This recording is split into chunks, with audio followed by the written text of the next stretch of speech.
What's up, everyone? It's me, your humble dungeon master, sometimes saloon master if you listen to our main podcast, Alex Judula of Roleplaying Rollplaying. I also have the amazing Audrey Fierro with me today, as per usual. I'm always here. So enthusiastic. I felt the energy, Audrey, through Yeah, the I'm waves. bringing it tonight, guys. Get ready. That's right, these strange voices here are Homie and the Dude of Homie and the Dude. Hey, what's up? I'm Bodhi, the son half of Homie and the Dude. I'm going to be tonight's master of the dungeon, and I'm Tom, the dad half, the older half, the ancient half of Homie and the Dude, and I'll be playing one of the PCs for this evening's festivities. Amazing sauce. Cool. I am also just a guy tonight. Yes. Alex is, you're never just a guy. You're always more than that. Don't put yourself down. I'm your guy. Oh, baby. So let's dive straight into it. So our cast have been invited by an old friend in many different ways. They're all connected to this person in various different ways. To a night of festivities, a night of celebration at an underground sewer club in a city called the People's Republic.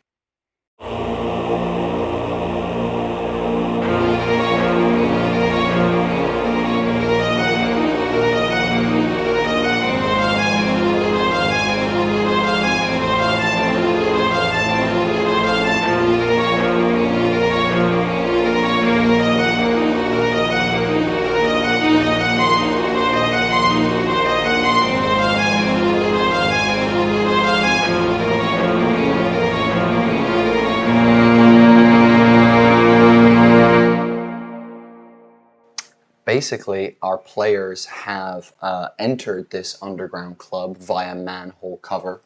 And as you came down the manhole cover, you were greeted by some pretty heavy dunchta music is the best way to describe it. Some classic EDM kind of style music with some bass going on and things like that, being played by, from what you can tell as you come down the ladder leading from the manhole cover, some sort of wizard kind of moving their hands and moving discs on a table, though they're not really connected to anything, and just kind of seem to be floating in front of him. As you guys come down the ladder, you can see that basically you're in a long tunnel. Towards one end is this wizard where the sound and the music is emanating from.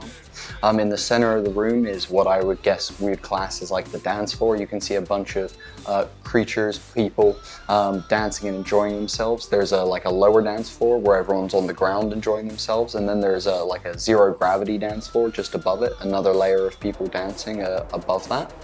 And then at the far end, you can see that there's a bar with a sign kind of floating and hanging behind it, and there's people at the bar kind of mingling and chatting.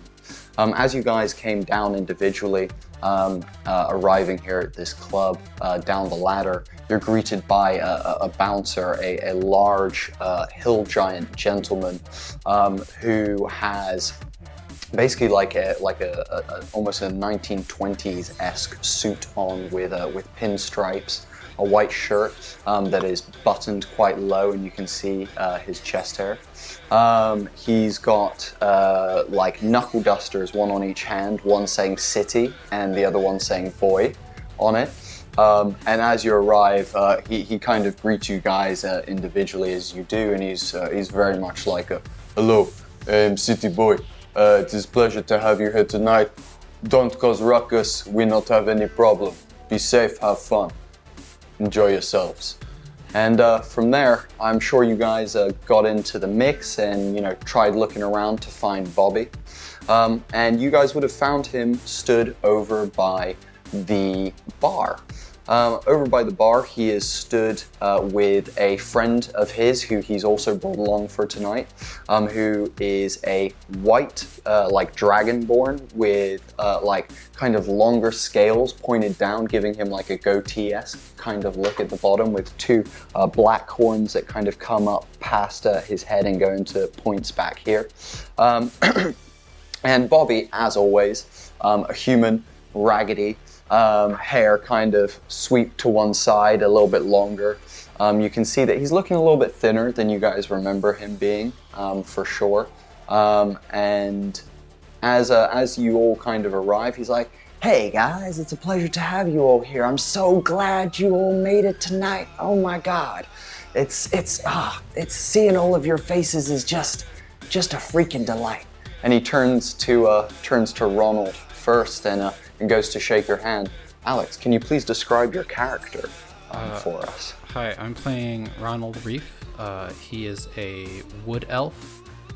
He has long, dark brown hair, but with like a single red highlight in it, and it's tied back into a large man bun.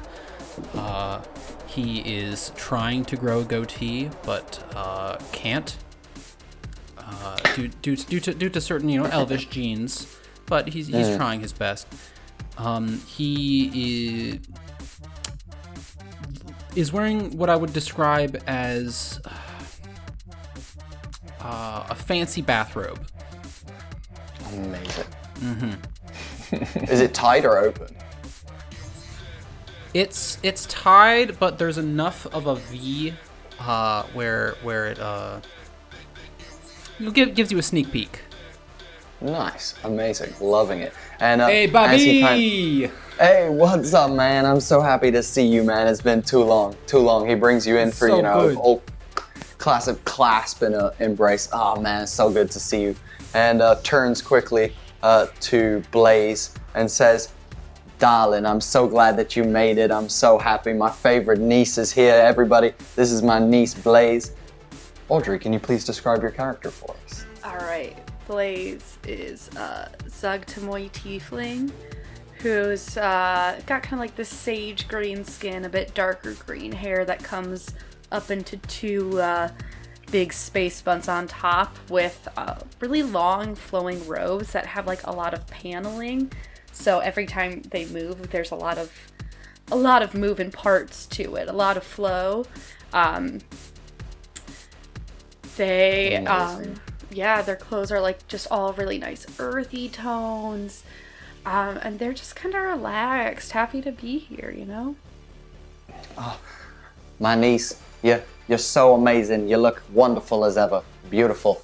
And he turns then to the dwarven fellow to your right and says, "Recco," and goes in for their classic high school handshake, a two high fives, fist bump, a reach up, and a kaplow with a little explosion outwards as he does. Tom, can you please describe your character?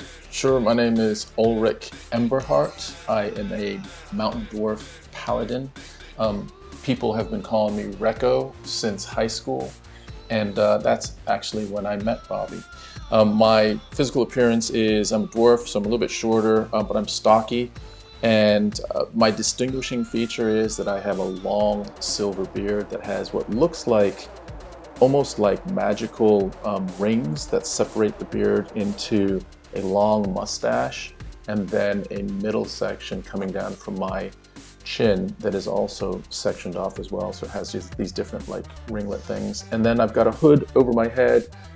Typically I'm wearing goggles because my background is I am a master metalsmith or metal worker, and but I've gone through the apprenticeship route and have somehow excelled in that. Haven't seen Bobby in a while because we were homies. We were deep homies back in high school. Yo, Recco, it's a pleasure to see you, brother. Look at you. Life has done you well, man. Look, I'm all the weight that you don't have is right here on my sides and in my... I passed it to you. Easy peasy. You know how it is. Damn, Bobby, you eating well? I try my best. I'm working out. I've been, doing some lifting recently, that kind of stuff. Though he says he's been lifting, you can tell he's definitely not super muscular. And he kind of puts a hand on the dragon board next to him and goes, everybody, this is my friend Joey. Me and him have been working together recently. He's a very good friend of mine. And, the reason I brought you all here, obviously, is you heard from my sending spell.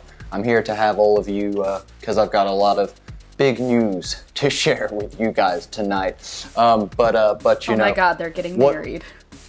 Hey, don't rush them. Don't rush them.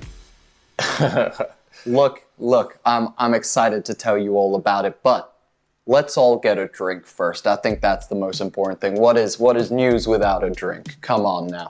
And he kind of gestures towards the bar and begins making his way towards the bar. As we're heading towards the bar, I make my way over to Blaze and I just reach my hand out. It's kind of a flat, almost like a workman's hand that's calloused, and it's almost like a little side plate of wideness to it. I just say, did you say it was, what was your name? I'm Blaze. Oh, it's so peaceful the way you say that. It just eases my mind already. I'm Ulrich. You can call me Recco if you want, or you can call me Bull. You can call me Rec. You can call me UE, whatever you want. But I'm here to hang out, so it sounds like you are too. So good people. As long as we're here with Bobby, we're good people. Mm. And are you here with? What was your name again? I'm assuming you're talking to me, right? Yeah. Okay. I'm bad with names. That was out of character because you'll turn to see that Ronald is taking out a briefcase, but it just has a bunch of soil in it. It's like, all right, I can druid craft anything anyone needs, right? I can any kind of bud you want, any strain. Oh hell yeah! This party just started. I'm more of an imbiber of liquid, but you got, That's all good, man. We all got our own things. No. It's not like I'm married to the liquid part. This is a festivity here, so I'm willing to be polite and to entertain as you'd like to. So all good, man. All good. I feel like this is what it's like when you smoke with your dad.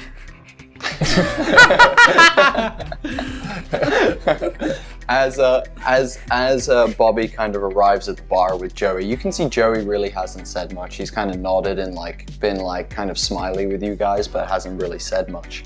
And Bobby gets the bar. He's like, "Yo, what you guys want? Pick anything off the menu." As you guys look behind the bar is basically this almost like marble bar that then has a see-through glass base basically. And as you look behind the bar, there doesn't seem to be anyone serving at the moment. There's no barkeep or bartender as such. However, there is a large chalkboard hanging behind it, kind of floating, and it has a couple of drinks on it, which I'll just list off for you guys now. It has something called a Bugbear Banger. It has a Banshee's Breath. It has Shamrock Shake. It has Pina Colossus, and it has Dragonfire Whiskey. And he's like, "Whatever you guys want, it's on me. The first one's on me before I tell you my big news. So choose one and order up, people." And he kind of leans back and waits for you guys to go. Any of those got tequila in it? I gotta be honest, I'm a tequila bitch. Oh, you know that Banshee's Breath has got it, but it's minty as hell. So it's up to you. If you want some of that, you can have some of that, but that mint's gonna hit you real sharp, Hey man, I love mint. I throw it in half my strains. Well, there you go, brother. And he leans over and he's like, "One Banshee's Breath, please."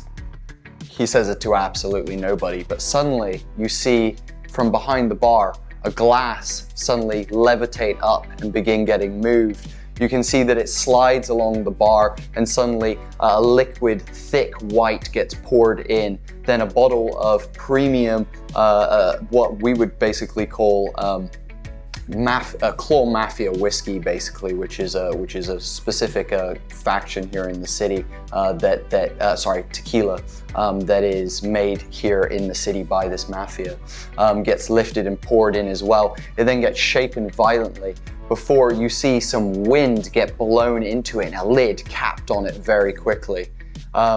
It kind of then places itself on the marble and slides down the marble towards you. And first roll of the night, Ronald, can you make me a dex check, please, to see if you catch the glass? All right, pulling up my little app. That's a 10. Amazing, yeah, no problem. You stick your hand out, the glass slides perfectly into your hand, and you've got your drink there. And Bobby's like, wait for everybody. Let's all drink together, and then I'll tell you my news. Ulrich, what are you having tonight, my brother? You asking me, Bobby? You don't remember, Bobby? It's been a while. My memory's a little bit hazy. In the last couple of years, it's gotten a little bit worse. You know, it's my work that I do. I've been inhaling some bad fumes and stuff, and it's been messing with my head. You know how the Gnome City is in the People's Republic, all the industrial fumes. We ran those streets all day and all night, but here, I'll show you what I got. And he actually pulls out of his vest a flask. It's like a wine skin, and he uncorks it and just sort of underneath the nose of Bobby. You know what that is? Oh, I know what that is. That's the fire. That's the dragon fire. That's the fire. Son. Okay, well you pour yourself a glass of some of that dragon fire whiskey, then, my brother. No. I want a triple. You want a triple? It's your night, bro. And you know what? I'll pay for 2 of those 3.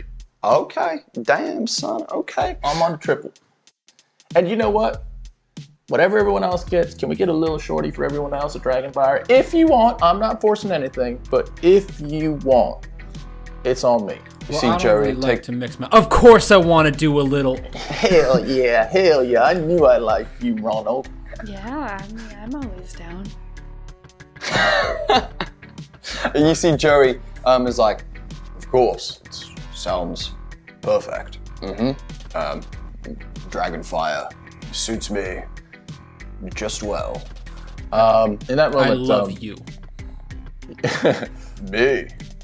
I don't know who you are, but I love your vibe, man. Thank you very much. I believe your name was Ronald. Do you mind people calling you Ron? Is that a thing? Oh, you can call me whatever you want. Oh, well, Ron, it's a pleasure to meet you. What if we just start calling him, like, Sam?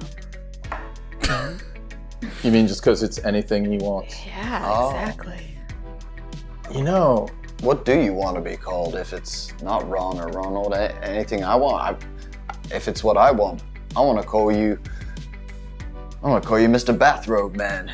It's Isn't that a smoking jacket? It does. It looks like a smoking jacket. This is a smoking jacket. Oh hell yeah, that is. I do like a little 360 twirl. It's the fantasy equivalent of a drug rug. Nice. It's actually a merge between the two.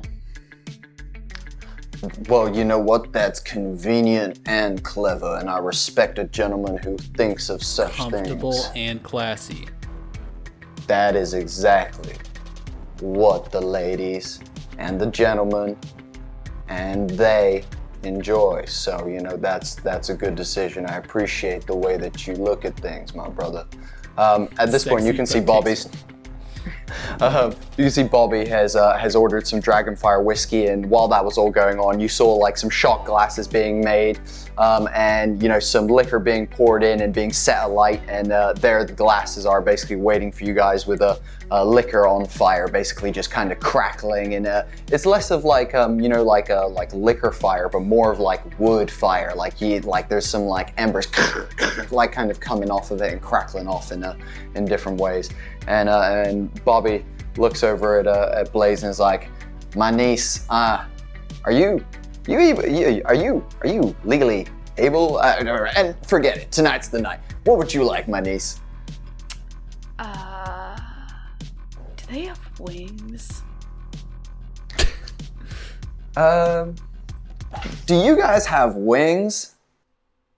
And there's a moment of silence.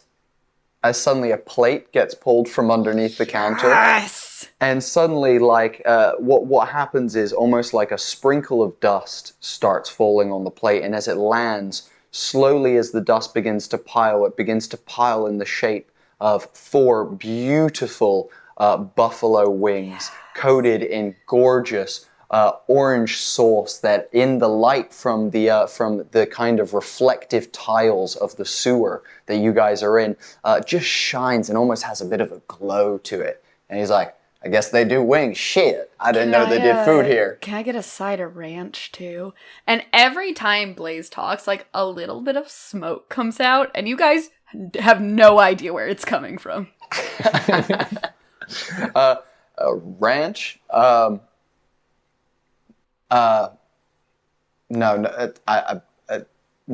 it doesn't seem like anything's going. I'm not sure. I don't think they have ranch. I'm sorry about that, Ed. But I hope the wings are still good without the ranch. I know. Fine. Yeah, it'll be good no matter what. No problem. And Joey, what about for you?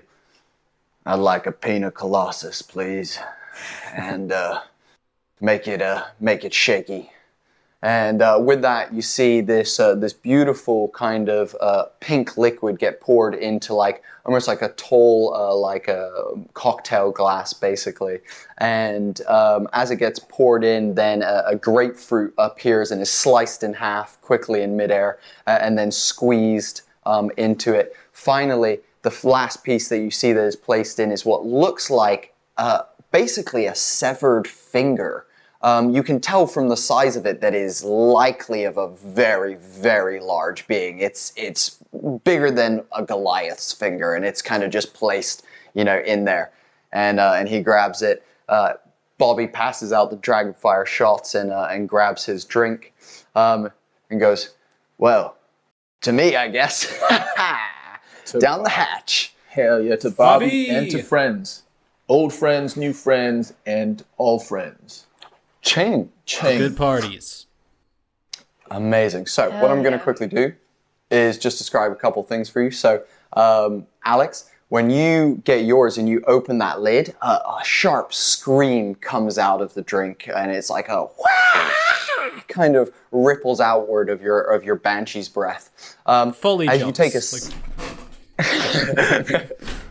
and as you take a sip, it's like tastes like almost like Bailey's, but if it was like minty, basically. It's so smooth, super creamy, and it's this gorgeous like white liqueur that is, if Christmas existed in this world, it would taste like Christmas. So, okay.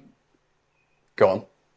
I'm just imagining this. I feel like it's like a creamy mojito. Yeah, dead on, Okay. Dead on, nailed it. Blaze, as you take a shot of your Dragonfire whiskey, you feel it hit the back of your throat. And for normal people, that kind of heat would be a bit intense. But as you're blazing on the daily, that heat ain't nothing. Absolutely nothing. It goes down smooth. It goes down soft. It's like your throat's being tickled by velvet as it kind of pours down.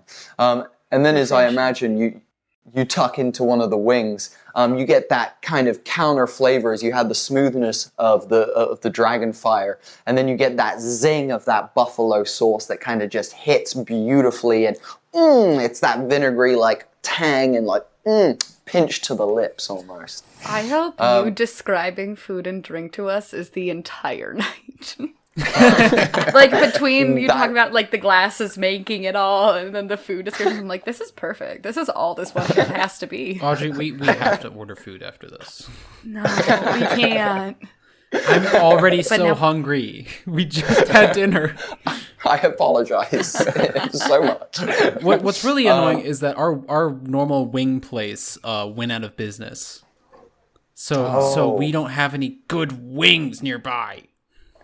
Oh, as a vegetarian, I haven't eaten wings for a while. But that's one of the things we miss. I was going to say one of the things we miss big time as veggies. We miss the wings. But I remember so well.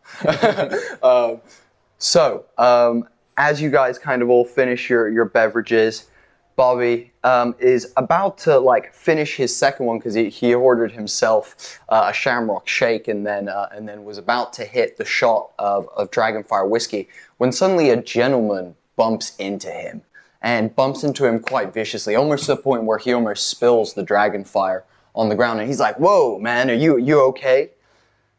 As you guys kind of look at this gentleman, just from looking at him, you can see that he's got a hood kind of low over the face.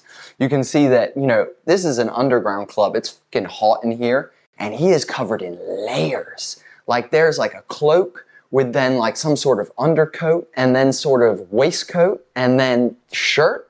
And then you imagine there's something under that, because that's all bulging out. It's either that, or he's extremely muscular. And this gentleman is probably about 6'5" in height, very, very big. And if any of you would like to make perception checks to deduce anything more about him, you're welcome to do so. Absolutely. Absolutely. Could I? Yeah. Yes. I'm ready. Great. Bad start. Okay. While they're rolling, I'm just gonna say to Bob, yo, you all right, man? What's up with that? I don't know. We need to settle some business. No, it's all good. The big guy's like, "Sorry, man, I didn't mean to," and kind of begins kind of shuffling away. And Bobby's like, "Nah, it's all good, man. I'm too good of a mood to let anything ruin tonight. You know how it is. I do know how it is, but business being settled is business being settled if you need it. I know you like rumbling, but tonight's not the rumble night, brother. Tonight's not the rumble night. It's all about partying, Bobby, but no one's gonna be bumping into our crowd tonight without. I mean, they can, and they probably will, but if anyone does, sort of on purpose, then I appreciate your loyalty, brother. I appreciate your Hell loyalty. Yeah, till the wheels fall off, homie. Till we break it. What did you guys get on perception? Go for it. 12. 12. Audrey? 4. Okay. I think I'm a little Audrey? distracted looking at all the glasses moving around, so I'm just being like, wow. Perfect. Absolutely perfect. With a 12, Ronald, you get a flash of the gentleman's hand as he kind of walks past you.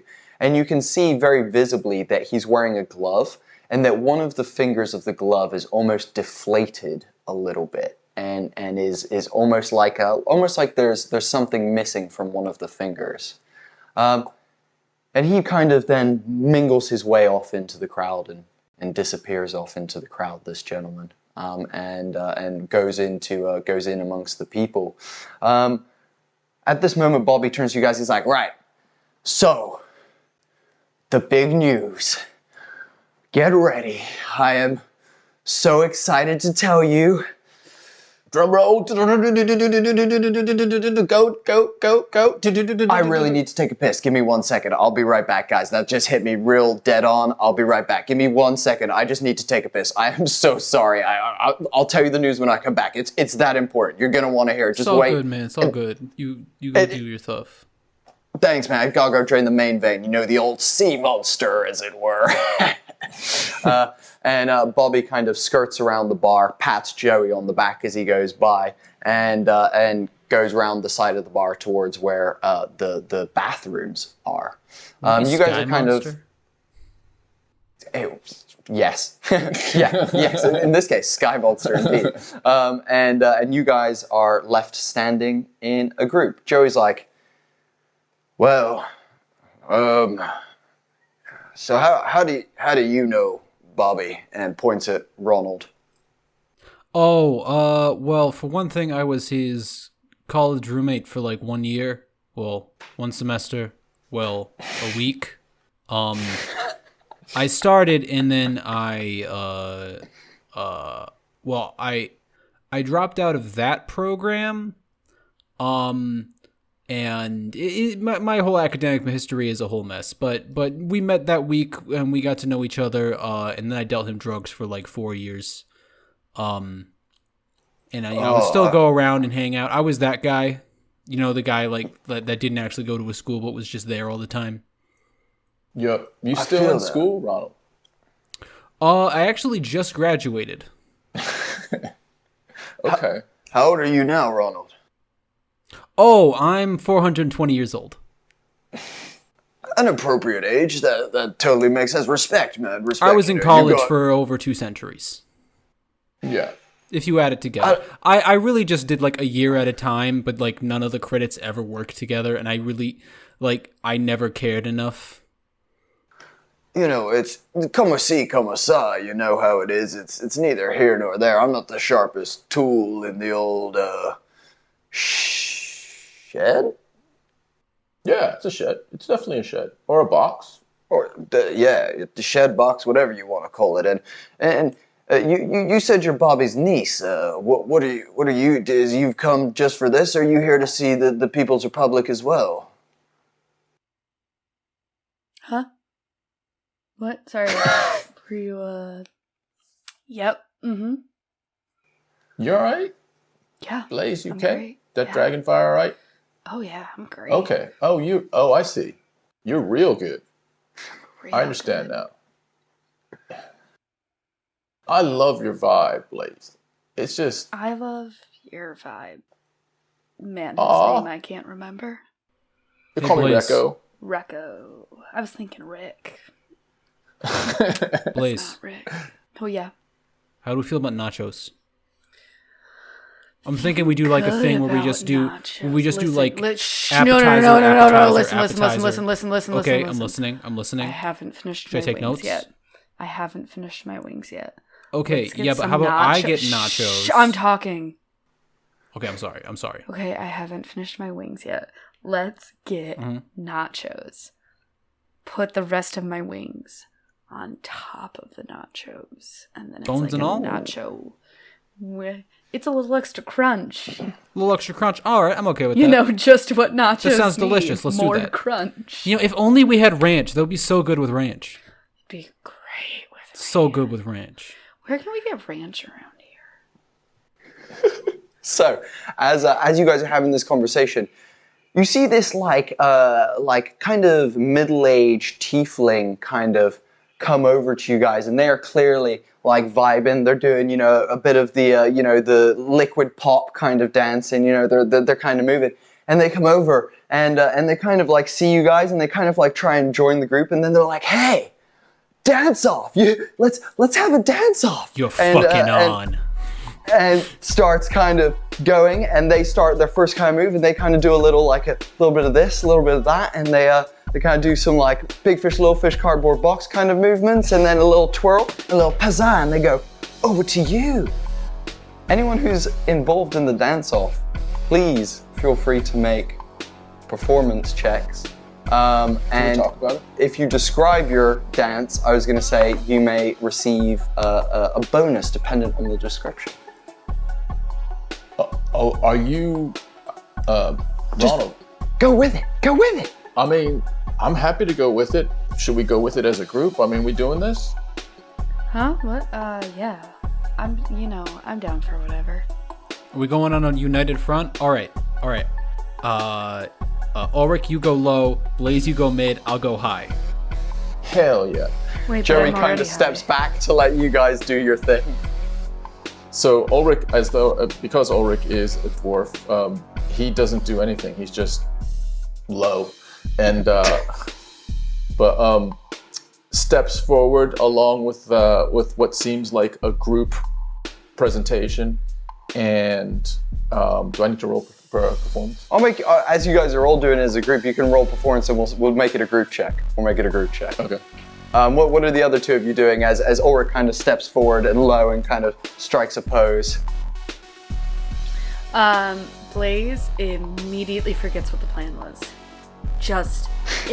There was never even a plan to begin with in her brain. Just bounced right off.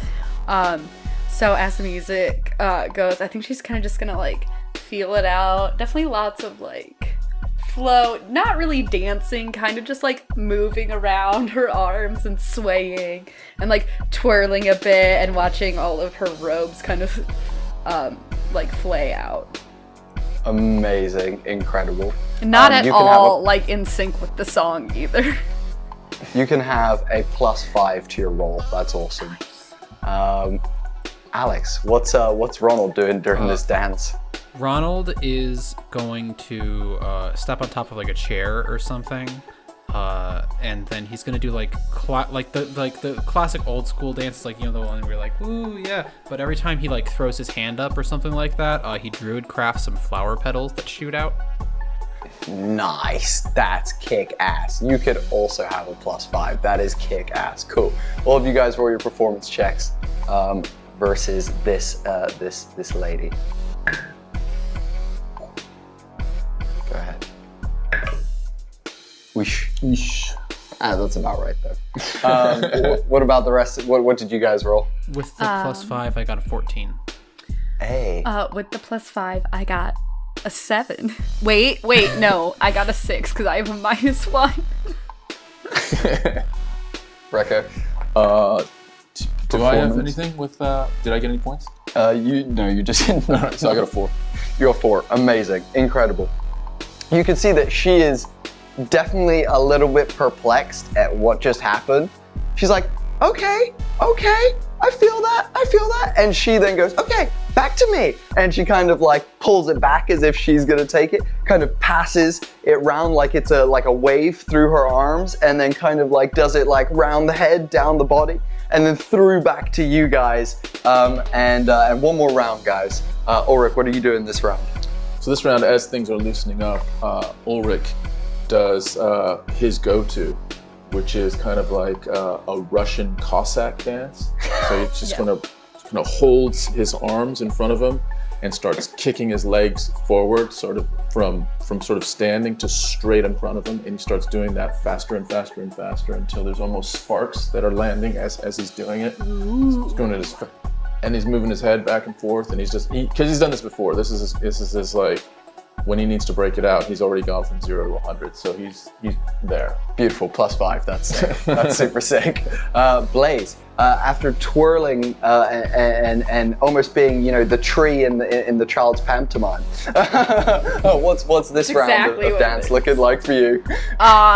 Exactly the same. She didn't even notice like when the other person kind of took it back, like did not stop. It's just all in the music. It's all vibes.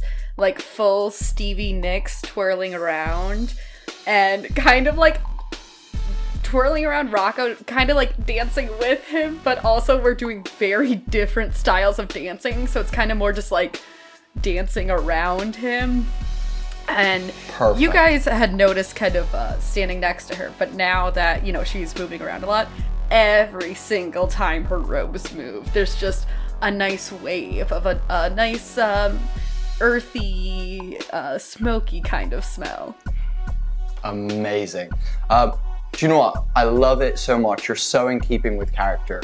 You can have inspiration, and wow. Just when I DM, that's a D8 added on top. So that's kick ass.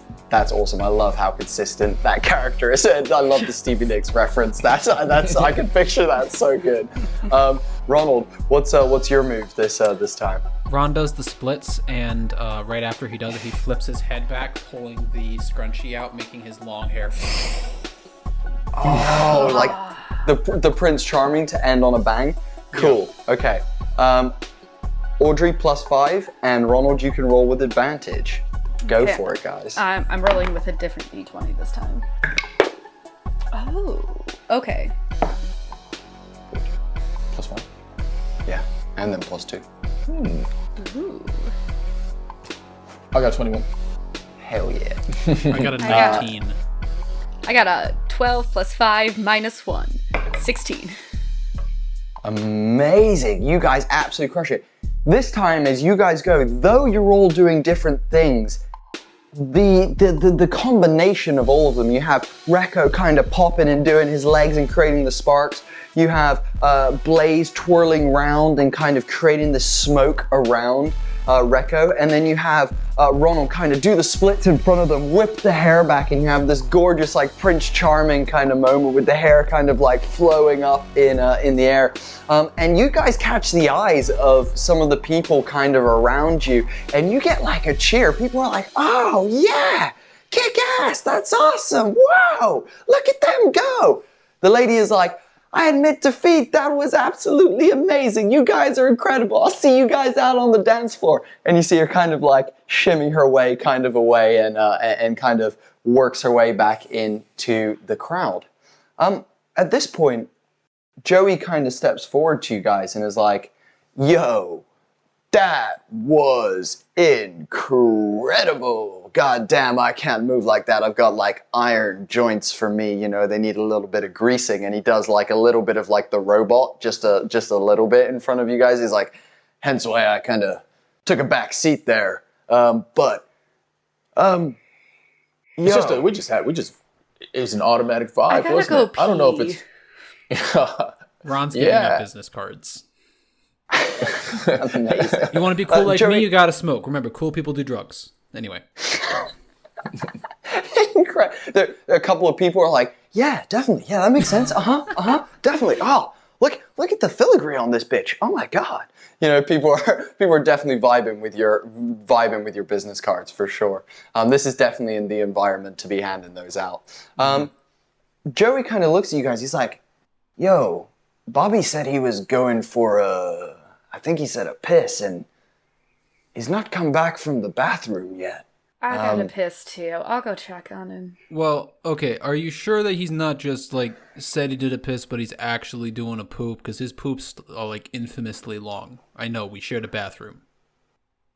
I mean, I thought he seemed so excited to tell us about his news that I would have thought he would have wanted to get back here quickly to share that with us, but I mean, I can run in there and check. Wait, how long has it been? And he looks down and he goes, you guys were dancing for, you know, a little bit of time there. It's been like 5-10 minutes. What? Should we see if he's... Guys, I thought it had been like an hour. And they just pull from their side like the biggest water skin you've ever seen. Think of it like fantasy hydro flask, and just starts chugging some water. Right. Gotta stay hydrated. Yeah, good idea. Hydrate, you know. Okay. Ronald, do you wanna come with me? I'll just in case Bobby left the bathroom and got lost. Let's go see if we can talk to that big bouncer guy. See if he's seen Bobby. You guys go check the toilets and we'll rendezvous. Sounds good. Rendezvous? Wait, it's rendezvous. No, wait. Rendezvous. Rendezvous back here. Rendezvous? I don't think you would emphasize it that much, but I think that is the sound that you're going for. Rendezvous. Oh, okay. Well, let's do what he said back here, in a couple of minutes. Okay. No problem. Blaze, you good? Do you still have to pee? Yeah. Do you have to pee more? Well, yeah, it's gonna go with you guys to the bathroom. I just made piss. Oh. Like, you saw how much water I drank. That is wow. Okay, I don't know where it is, but and I just asked the bartender, toilet, and I'm just kind of pointing my fingers in both directions. Is it that way? This way? You don't get any response from the bartender, but someone at the bar, a halfling fellow who's kind of perched on a stool to kind of get to the height of the bar, is like, it's over that way, sir. Just kind of head round and it's over that way to the right. All right. I'll clear a path, Blaze, if you want to come. Heck yeah. Cool. Amazing. So the group kind of splits. You see Joey and Ronald make their way towards the ladder of which you guys came down, where the big bouncer is, and Blaze and Ulrich head on over to the toilets. We'll kind of go with you guys first. As you guys arrive to the toilets, you can see that they are multi-gender, multi-race toilets. They're for everybody, basically.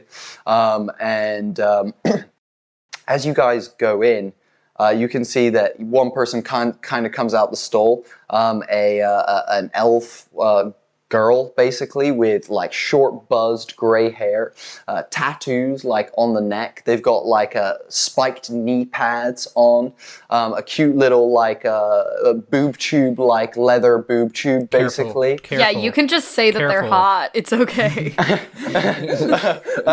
And they've got like big, like almost mid calf length boots that have like huge risers basically on them.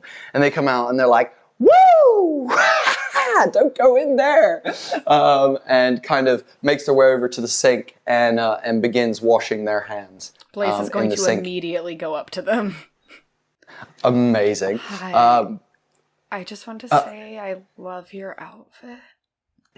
Oh, thank you. I have been working on it a while for tonight. It's kind of my favorite getup, but wanted to look kind of badass and also kind of sexy at the same time. You're so Bit of that. pretty. Oh, thank you. What's your name, by the way? I'm Blaze. Oh my God, my name's Uma. Lovely to meet you. Oh, it's such a delight to meet you. And you can tell she is waved. She's definitely a little bit waved. She is definitely a little bit out of it. And as she finishes washes her hands. I gotta go take a piss. Oh, enjoy that. I'm sure it's going to be great. Be careful. Some of the toilets have a bit of a urine on them. You might want to wipe it first. And then she's like, ta-da! And kind of leaves their hands behind them as they exit the bathroom. You guys can see that there's like 3 stalls there. One of them is kind of still got a person in. The other 2 are empty. And in the corner is a person with like an aftershave, like kind of like stole. Basically, they've got like different bottles of perfume and aftershave, and they're like.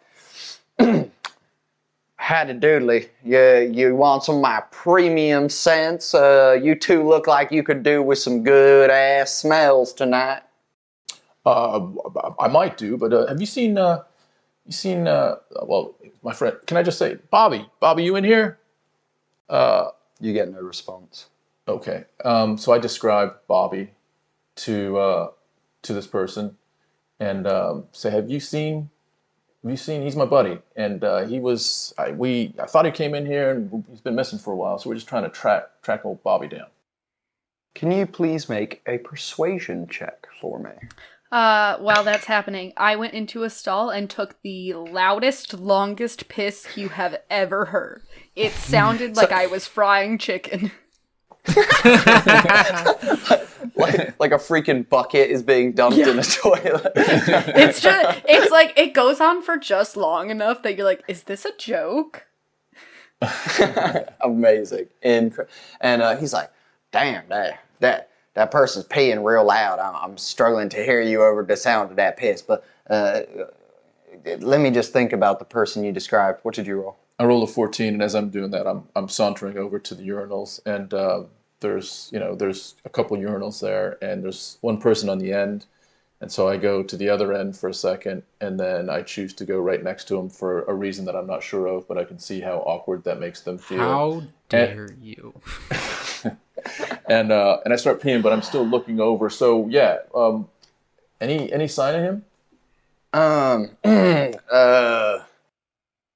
Look, I don't have any loyalties here. So some big gentleman in a lot of clothes. The guy you described came in, and then a bigger dude came in and gave me some silver to get out of here for a quick second, and so I dipped. He was big. I just didn't want to deal with it, and look, I need as much money as I can get right now. So I took the cash and I turned a blind eye and I left the bathroom until he came out. Your friend, when he came out, though, seemed pretty drunk. He was kind of falling all over the place and a little bit staggery. The big guy was helping him out, though. He seemed like he was in good hands. So don't worry too much about it. I won't worry too much. At that point, Rec does the analysis and knows that Bobby can handle his chemicals. Like he's been around the block with Bobby many times, and we know he also remembers that we've only had Bobby's maybe had a drink on the way to the toilet, maybe, but that's 3 or 4 tops. He should be fine. So Rec is thinking that that's weird. So, you want some of my premium? This one is a really good one. It smells like tulip blossoms. You ever heard of tulip blossoms before? They're very rare nowadays up here in the Sky Realm, with all the water shortages. But tulip blossom, you want to try some of that? I'm okay. Blaze, if you want something, and Rec is just pulling out a coin just to kind of flip that way, and to say, I think we probably need to go, but if you want something... Tulip blossom for you, young person. Oh, no, I'm good, thanks. He's like, oh, okay, don't worry. Here, you can have a little taster for free. Don't worry about it. And he kind of spritzes both of you like in the face a little bit. You get a little bit of the aftershave in the face. Blaze is extremely off, like disoriented by this. Just like, oh, okay. There you go. Now you're both going to smell great. You're both going to get laid tonight. Good job. Oh, thank you for that, sir. I appreciate that coin. And he bites it in his teeth and is like, beautiful. Slides it into a pouch in his pocket. He's like, see you around. That's all right. Blaze, something's weird. I mean, you know Bobby probably better than I do, and you know that he ain't drunk right now. There's no way he's drunk. No. That dude don't get drunk until after everyone else is drunk. He's putting away everyone that's drunk, and then he gets drunk. That ain't Bobby. Something's weird. Mm-hmm. Let's go see if they found him out there. Amazing. We'll cut to Joey and Ronald, who have approached the massive hill giant gentleman, who is, kind of just stood by the ladder, just kind of doing a little head bob, tapping his foot a little bit, not getting too into it because he's working. It's work night for him. He's just kind of tapping away, kind of enjoying the music. And Joey's like, I'm not real good with people, Ronald. Do you want to take the lead on this one? Yeah, okay. Hello, big fellow. How are you doing today? Hello, I am City Boy. Yeah, no, you told us earlier. My name's Ron. You can call me Ronald. Ron. RJ. RJ, very Reef dog. easy to say. Oh, Reef, too many syllables. RJ seemed good for me. Let me just, what do you need? Did someone mess with you? Do you need me to, City Boy smash? No smashing just yet, big boy. Oh, I'm sorry, city boy, not big boy. Excuse me. It's okay, some people get it wrong. Yeah. Have you seen our skinny friend? Can you describe him a little bit more for me, please, my friend? Okay, so imagine a dude. And then squish that picture a little bit. He closes his eyes for a second. I see it. Yes, I know who you talk about. Yes, I've seen this friend. Yes, I think I know who you talk about. He was with us taking shots at the bar. His name's Bobby. I don't know if he told you his name, but we can't see. He went to the bathroom. He hasn't come back yet, and we just wanted to see if you'd seen anything. I mean, you do kind of have the best view of the floor. I am big. I can see almost everything from here. It's a good spot, You say friend not come from bathroom. Have you seen bathroom already? No, but our other friends went in there, and considering, I look across the thing, no one has left the bathroom yet. So it's either your bathroom, you might have a plumbing issue. I think your bathroom might be a void. Or they haven't found him and they're still looking for him. Avoid bathroom. I will avoid bathroom. Good idea. Nice. I like what you say there. The person you talk about, I see him. Yes, he take this way. Big man, smaller than me though, not big, medium man.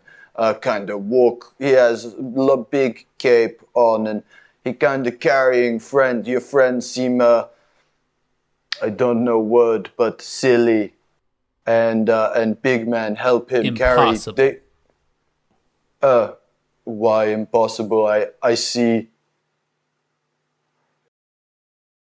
I saw. It's how impossible.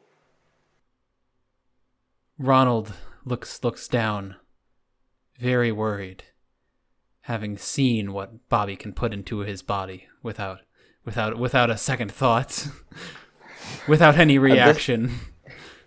At this point, Joey also kind of looks at Ronald and is like concerned for a hot second, and you can see like his dragonborn eyes go from like just kind of his standard like kind of semi-surprised look to like more squinting and kind of confused and concerned.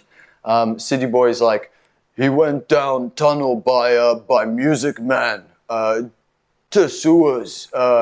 Not sure to get air, maybe, don't know. Great, thank you. Also, Evan, one more question.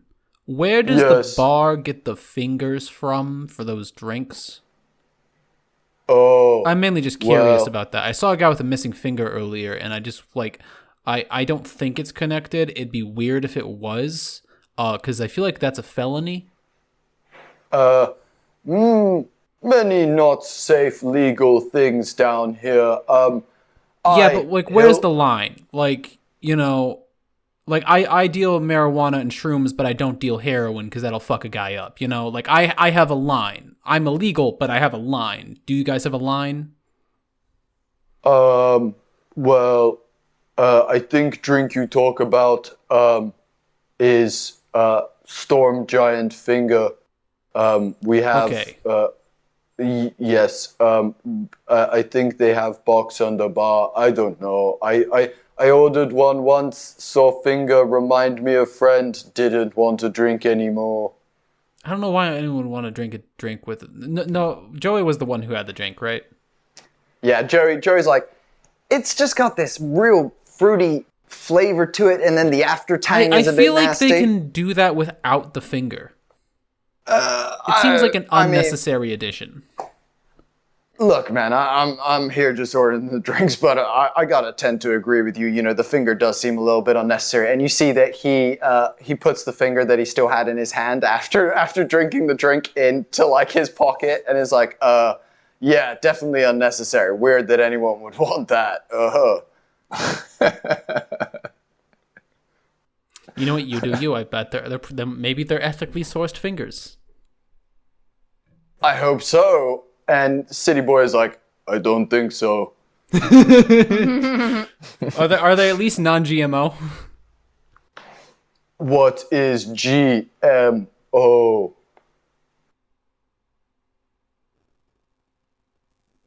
get back to you on that. I'm gonna go find my friends. Okay, thank you for talking to me. Not many people talk to me. You're a very nice person. I like you. And he places both hands either side of your head and kind of ruffles your hair a little bit, and is like, Thank you. Is it ruffled in a cool way or in a bad way? I turned to Joey. He kind of points to his scales and goes, I don't really know hair super good. I'll be 100% You have no honest opinions with on you. hair? You see hundreds of people who have hair on like a daily basis. I think they all look stupid personally because they I just don't have that. To me it just looks weird. It's like when you see like, you know. I guess that's fair. I don't know. I'm sorry. I think you look great. I love what you're looking like right now. I think you look great too. Thanks, man. I cleaned all my scales and kind of did a bit of a horn Okay, I sharpening. want to went ask you how that works later. Not right now, but later. Okay. I'd be happy to oblige. Sounds like a great plan to me. Meet up with the rest of the group. Amazing. So you guys kind of reconverge at the bar, and Joey's like, "What did you guys find? We heard some we heard some bad shit. What did you guys find?" Oh my gosh, there's this woman in the bathroom, and her skin looked so soft. She had like this cute hair thing going on. It was great. Yeah, there was that, and but we also look. I think there might be something up here. Have you found Bobby?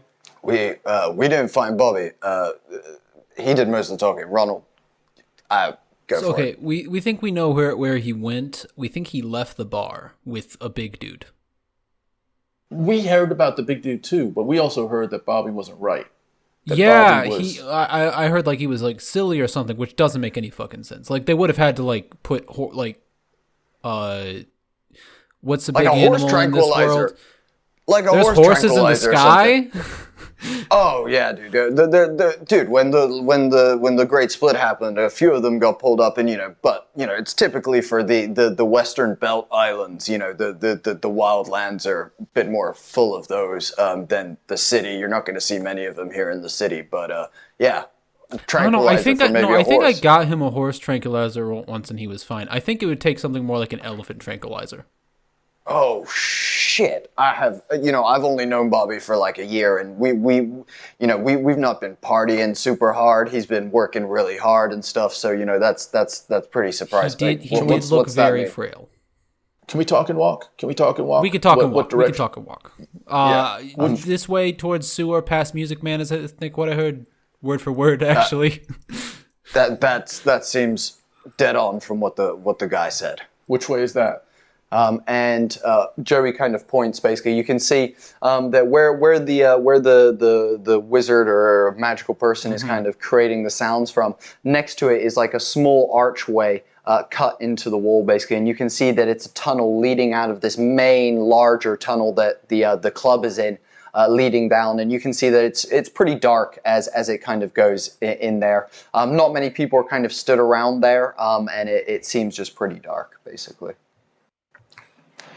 Making our way through and just kind of bustling out of the club. Also, Rec is just keeping an eye on Blaze because Blaze seems to be coming in our direction, but also seems to be sort of floating and kind of getting distracted here and there. So it's almost like herding Blaze in the general direction that we are attempting to go in. What's going on? Oh wait, no, I got this. I take out a bag of Cheetos.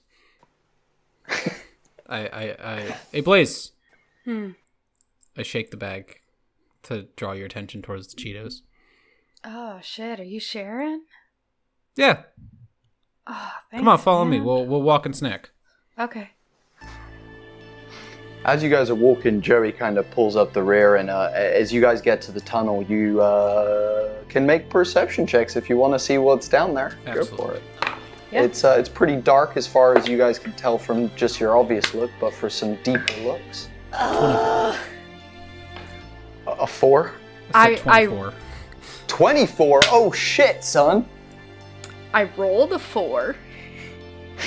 Minus anything? No, it's actually +2. Oh, amazing! That's awesome. I rolled 12 plus 1, 13. Awesome. Okay, and I'll roll for Joey as well. He's having a peek. Okay, cool. So Joey, Recco, and Ronald. Ronald, you specifically can see the furthest. The tunnel basically goes down. You can see a bit of refracting light, and you can see that it turns off to the left. With your 24, though, you notice that there is almost like a liquid trail in like drips and drabs along the ground. With your 24. Recco, you do not notice that, and Joey also doesn't notice that. But Joey's like, I think it bends around to the left. Go, let's go for it, guys. Wait. There's something on the floor here. Do you see this stuff? And I'll try to do I have anything that gives me light? I don't think so, actually. I'll point at it and be like, can someone shine a light on this or something? Yeah, you see Joey basically casts dancing lights, and a couple of orbs of multicolored light appear around him, and he kind of directs them towards where you're kind of pointing. Yeah, I'm gonna bend down and immediately lick some of it. Put my hand out and be like, Fuck. Incredible. You do not have to make any sort of check for that. You can taste it is definitely a little bit thick. It's still a tad warm, and it tastes very irony. As the lights kind of approach it, it's definitely red. From what you guys can tell, this is likely blood. oh shit, guys, this is blood. I Did- figured it out. Right. You should probably get tested now. Yeah. Uh-huh. Yeah. I'll write that a was note a weird for decision. you. Here, I'm gonna write a note. I write a note and then I just put it in her pocket. Ah, thanks, man. Yeah. That's for you to read That when you're was- sober. I got you. What? I'm not sure if she's ever sober, but yeah, it's a good point. You shouldn't just go around dipping your finger in shit and licking it. You never know what kind of diseases. I know a lot of people like that. listen. She's probably sober for 10 seconds after waking up. Guys, I'm standing right here. Jeez. And Sorry, as I talk, more smoke comes out of my mouth. Guys, I'm right here. Jeez. Anyway, Well, you're coughing like you've got Shutan, my dear. For your guys' information, Shutan is a lung disease known to be caught from working in the industrial part of the city due to all the smoke and congestion. Coughing like you got Shutan, Jesus. I think I got the black lung, Pops. Oh, that's a great reference. Wow. Fuck it, if you didn't have inspiration, you would have Wow, got no it one for ever that. gets that. That's a great reference. Oh my god. Cool. Rex says, look, it's not 100% that that's Bobby's blood, but it's somebody's blood. And I think let's keep going and see if we can track Bobby down. I agree. I don't usually do this, but I can maybe find a way to help sniff him out. Well, do you have is your nose like, were you born with, I've heard like people, you get like one sense goes bad. Are you like partially deaf and your nose got better? Or like, are you a little bit blind and your nose got better or something like that? No. What? No. What? Oh. What? No. Did you say something? I didn't. No, that wasn't me. That was weird. Anyway, nobody make this weird. I'm about to be naked. This I exact wild shape scene into a happens wild shape in into a Twilight. wolf. Just so you, this exact scene happens in Twilight, Alex, and I need you to know this. Jacob goes into the woods with Charlie Swan and starts stripping in front of him, and he's like, "Whoa, whoa, whoa, what's going on?" And then just turns into a big ass wolf. Are you turning? What are you wild shaping into? My Just a wolf. Because they have, I believe, advantage on smell-based perception checks. Awesome sauce. And I retain my wisdom, which means my perception's really good. Nice. Alex, can you please describe what it looks like as you transform from your humanoid form into this beast? What it looks like as he transforms. Yeah, like what's you casting this wild shape kind of go looking like? I'm traditionally a big fan of body horror, but Ronald does not seem like a body horror type. I think I think, well, one thing, whenever Ronald casts a spell, he more or less does a drug or gives someone else drugs. So I think what he does is that he takes out a bong that looks like a jet engine, and does like a big ol' rip from it, and when he breathes it out, the smoke coalesces surrounding him, and after it clears, there's a wolf now, and it still has like the red highlight, and the fur is the same color as his hair. Badass. Inspiration. Nice. Kick ass. Love it. That's awesome. Wow. Good boy, I suppose. Sniff? I'm happy for him to sniff. Whatever we need to do. Can I ride you?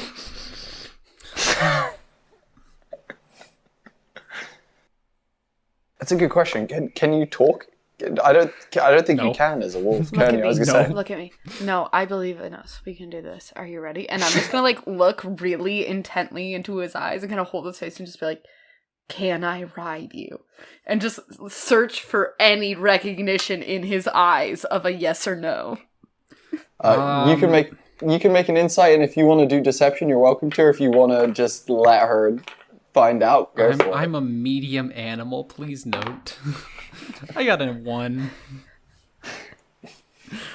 It's okay because I finally rolled well. I got a 22. Amazing, go for it. What kind of reaction do you give Sir Wolf in this moment? Well, I think based on how we rolled, I think Ronald's like, no, and then she just climbs on me anyway. Incredible. Do you want to make a perception check for sniffing at this point? Yeah, I will make a perception check for sniffing. And advantage, obviously, because wolf. Yes. I retain skill proficiencies, right? I'm not entirely sure. I don't know. I think if You retain wisdom and charisma. Wisdom, stats? intelligence, and charisma all stay the same. I don't know. So then I don't think Yes. you get your proficiencies, because like a wolf couldn't be proficient with thieves' tools. I think it would be on the stat block, like you would be proficient in perception checks or something like that. I actually really like Druid, but I like never use Wild Shape.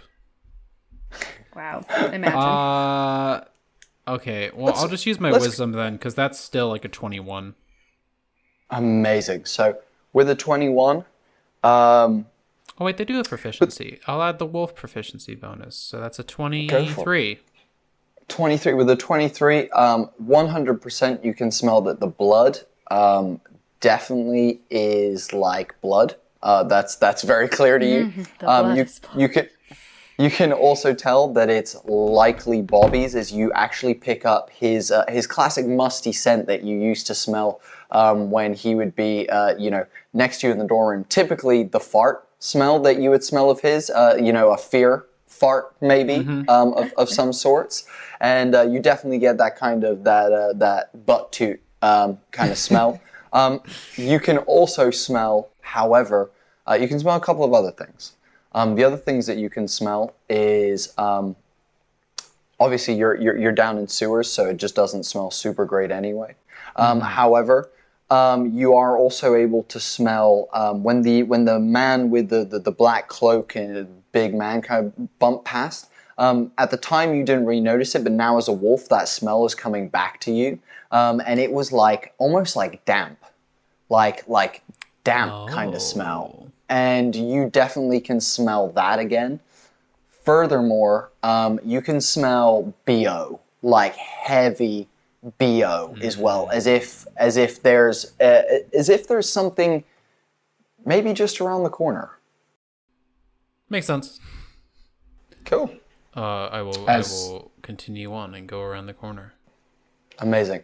As you guys continue forward as a group with Blaze mounted now, Rekko trying to keep up with all of the larger humanoids and large beasts with his little dwarven legs kind of chipping along behind. You round the corner and you can see, as you round the corner, the tunnel forks into two different directions, and kind of slumped against the ground in a corner is a body. And as you guys kind of make footsteps around the corner, the body kind of turns and looks at you, and you can see that it's a pretty big human, basically, that's wearing like ripped kind of t-shirt and rags. And as soon as they see you, they kind of like begin crawling towards you, and they're like, "Hey, do you guys have a like a little bit of cash or some flair or something that I can just take the edge off a little bit?"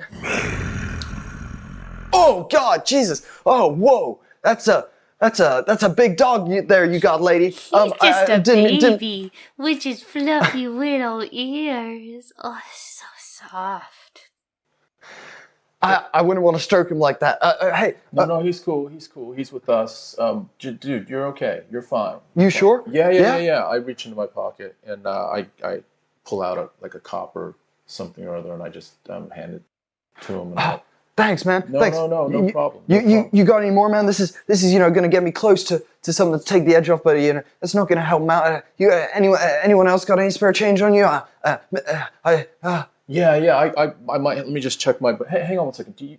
Have you seen anyone that might have been bleeding or? And he describes Bobby, and he describes this kind of bigger guy with the cloak and the layers and everything. Have you seen anything like that in the last, let's say, few minutes to just recently? And as I'm doing that, I'm kind of pulling at my change pocket, and I'm fiddling a silver coin right now, just kind of flipping it in my hand. As you flip it, you can see his eye like twitch hard style, and you can see like he almost begins like salivating a little bit, and it's like you can make a perception check with advantage. We'll go for that. I was gonna just ask him like a random, like, what were they wearing? Like, what color was they wearing? Perception is bad. You can advantage because of the coin. Oh, that's fine. That's 16. Yeah, that's right. 17. 17. With a 17, he's like, yeah, give me the coin and I'll tell you anything you need. Yeah, just 1 second. Yeah, come on, it's shiny. What kind of shoes was the little guy wearing? He was wearing like moccasins. Bobby was also wearing moccasins that night. So I placed the coin. I'm looking at the group. I placed the coin in the guy's hand, and I'm like, and it's that way. You're sure? And he's like, yeah, left tunnel, 100%. I saw them both go. I saw 2 guys. One of them really drunk. It's fucked up. Yeah. And he's like, thank you. This is gonna help me so much. Thank you. And he kind of rubs the 2 coins together, and he's like, yes, and kind of scurries back into the corner that he was in. And you can see that he's like, later. At that point, I turn to Joey, and I just say, hey, Joey, look, I haven't seen Bobby for a long time. I don't know what he's up to. I mean, he was crazy when he was younger, and we got into a lot of weird situations. But does this feel normal? Does Bobby end up like this sometimes, or are we looking at a situation where we should be hurrying? Bobby's always been straight and narrow with me. He's been hardworking. You know, we work down in the industrial section, in Gnome City. We've been helping build the Sky Zephyrs. Anytime the Imperials needed, we're part of the repair team and whatnot. So it seems like he's just been trying to make an honest living since I've known him. But if you say he was wild, who knows what kind of trouble he was in. But as far as I know, it didn't seem like he had any of that life left in him. Yeah, well, this guy says, I think that was Bobby that he was describing, and he said he was bleeding. So I'm getting worried. Okay, let's go. Ronald, can you hear? Are you? Let's go. Nods. I think let's go.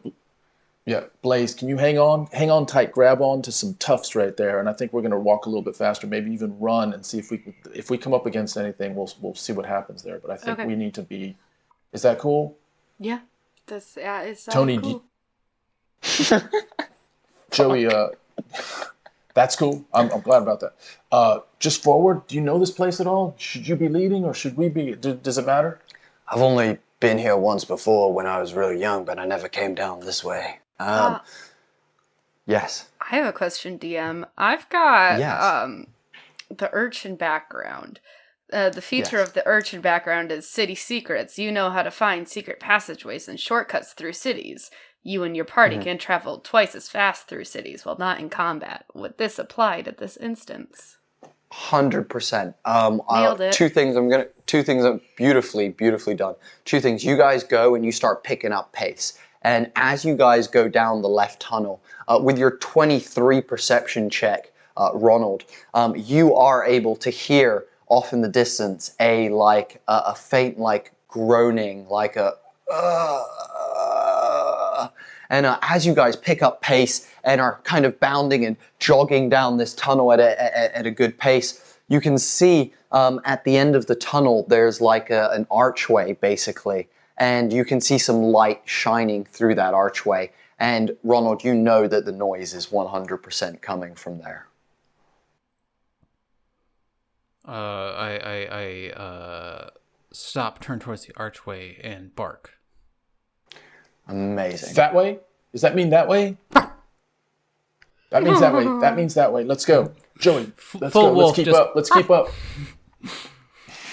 Cool. As you guys run through the archway, you come to a large chamber with ceilings that you're underground and you're under the city streets. You would assume that ceilings would definitely not be this high down here, but there is quite a high ceiling in here, and you can see basically stood across from you guys is the gentleman in the large black cloak. You can see stood next to him, upright, with a hand dripping on the ground, with a hand kind of open, blood dripping from the hand, is Bobby.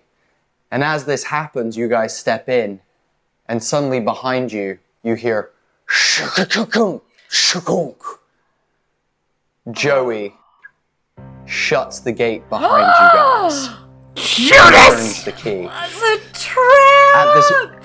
At this moment, Bobby looks down in shame from all of you guys, and he's like, guys, I'm so sorry. I had to do it. We needed our fix, and this was the only way. I'm really sorry, guys. I never wanted I never wanted you guys to be in this position, you know, but I just had to.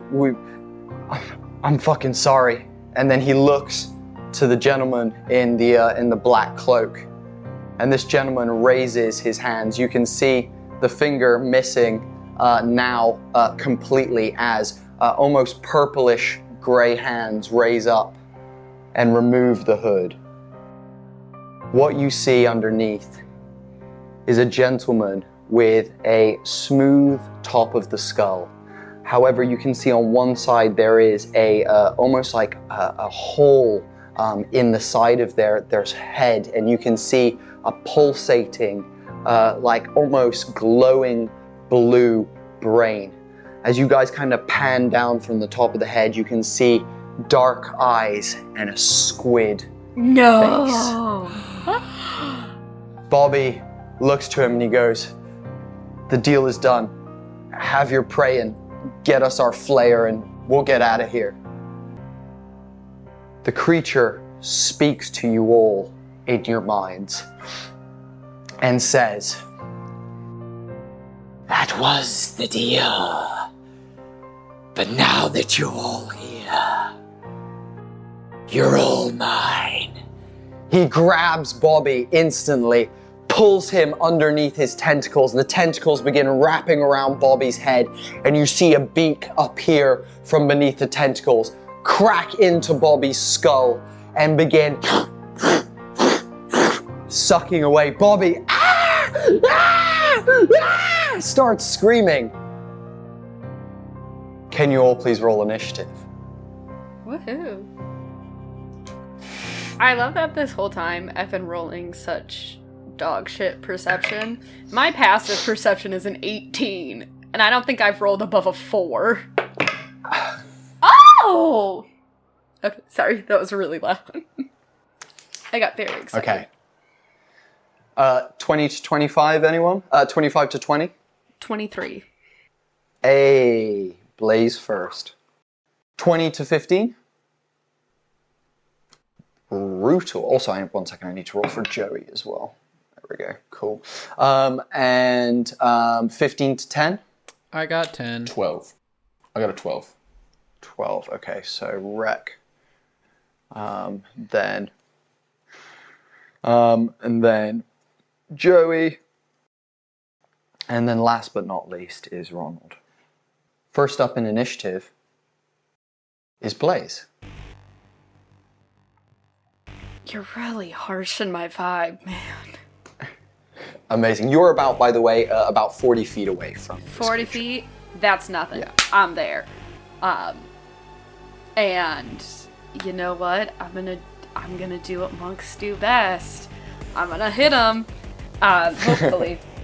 So, you guys see the walking stick that Blaze has had this whole time. It's basically just like a gnarled branch with like an unpolished crystal at the end of it in a spear. So let's go ahead. I'm gonna swing at them with that for my first attack. Amazing. First attack's a 17 to hit. Hit. Okay, extra attack is a nat 20. Oh, shit. No, it's not. You've been saving all these good rolls for just now, haven't you? I guess. I mean, it makes sense. I'm a monk. If I'm being honest, like, combat's really where I'm gonna shine anyway. I was gonna say, you were vibing before and now shit's serious. Now I'm like, you guys ruined my vibe. We gotta, how could you? And then I'll, Go for damage and double your second as well. Exactly. Bonus action, unarmed strike, and I'm gonna pump a key point into that to make it a stunning strike. Oh shit! What am I rolling for that one? Stunning strike is a Constitution save. Yeah. Yeah. thought so. I gotta do. I rolled a nat 20. Yeah, you're fine. Grazie. But then I get an extra one, and then I also get my martial arts die. Okay, here we go. So, total, we've got 17.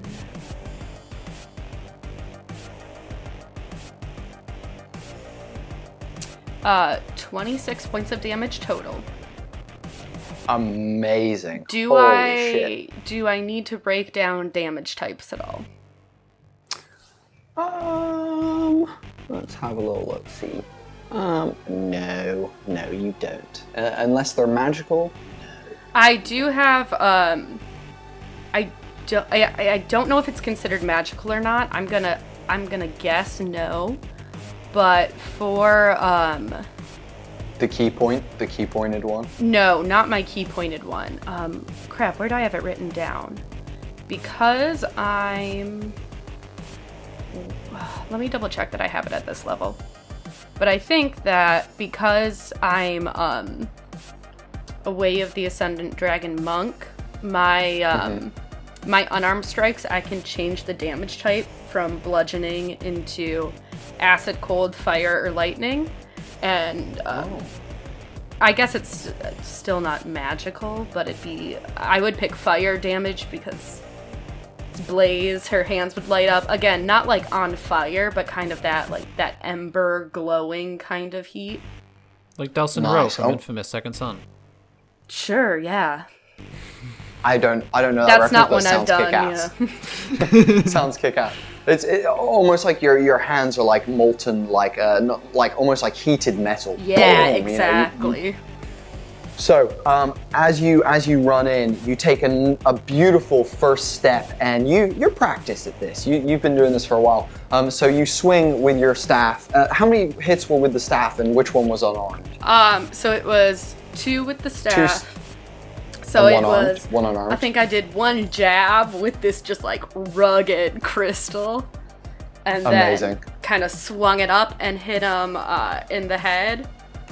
Beautiful. Before probably for my unarmed strike doing some kind of kick attack because my hands are a little awesome. occupied. So your first step in front of him is strong. You jab in, kind of folding his stomach as he releases Bobby, and you can see that Bobby's head is completely cracked open. Blood is leaking. There's definitely a chunk missing out of his brain, and you can see his eyes are in like completely different directions as he drops to the ground. Basically, at this point, you then basically smack him on the side of the head.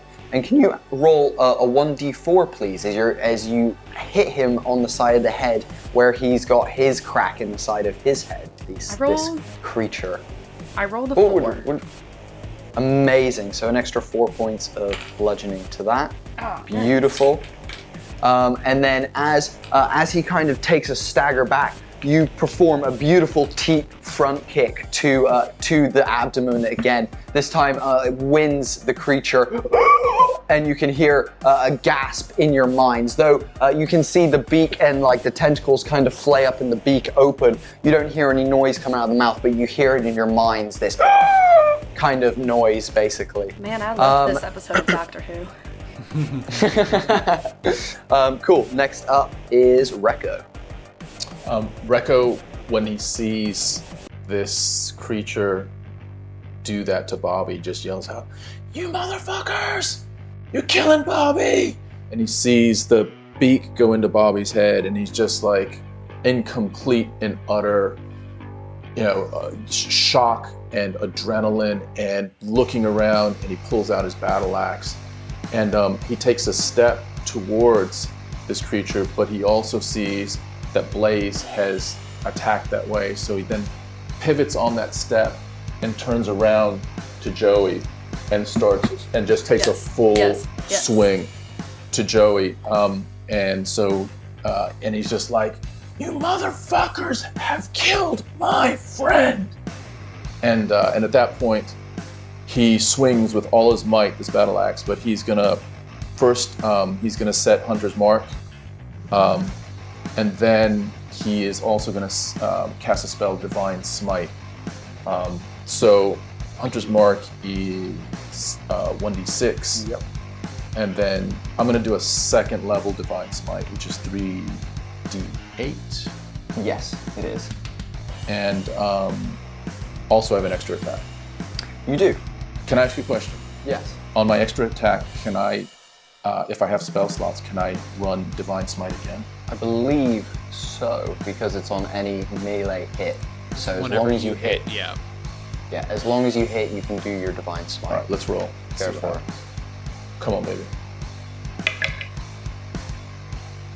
12 plus whatever your scroll up to your balance, plus 5. Yeah, So that hits. 17.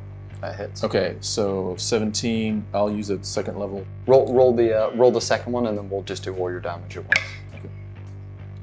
That is 16 16. hits. Cool. So 2 hits. I have 2 open Second level. second level slots, so I'm going to use both of those as second level Divine Smites. Hunter's Mark on both. So let's see. So 3d8s plus 3d8s is 6d8s plus 1d6 or 2d6? 2d6. Okay, so 6d8s, 2d6s, And and 2d10s. 2d10s plus 2. We didn't come to mess around. It's so funny. Tom goes to me. Tom goes, man, I feel so weak looking at my stats. I was like, dude, are you high? I like went through his stuff with him, and he was like, oh my god. We counted like the amount of maximum dice that he could do in one hit, and we were like, this is fucking insanity. Paladins are sprinters, which makes them amazing for one-shots. In terms of how fast they use their abilities. Do paladins get their abilities Beautiful. back on a short rest like warlocks do? Plus 4. Yeah, go for it. Long rest. That makes sense. So That's why it's they're, going to be like, 2 overpowered swings. for short games, but like they're balanced out when games are longer. It's 2 swings, and the total is 69 points of damage Nice. across those 2 swings.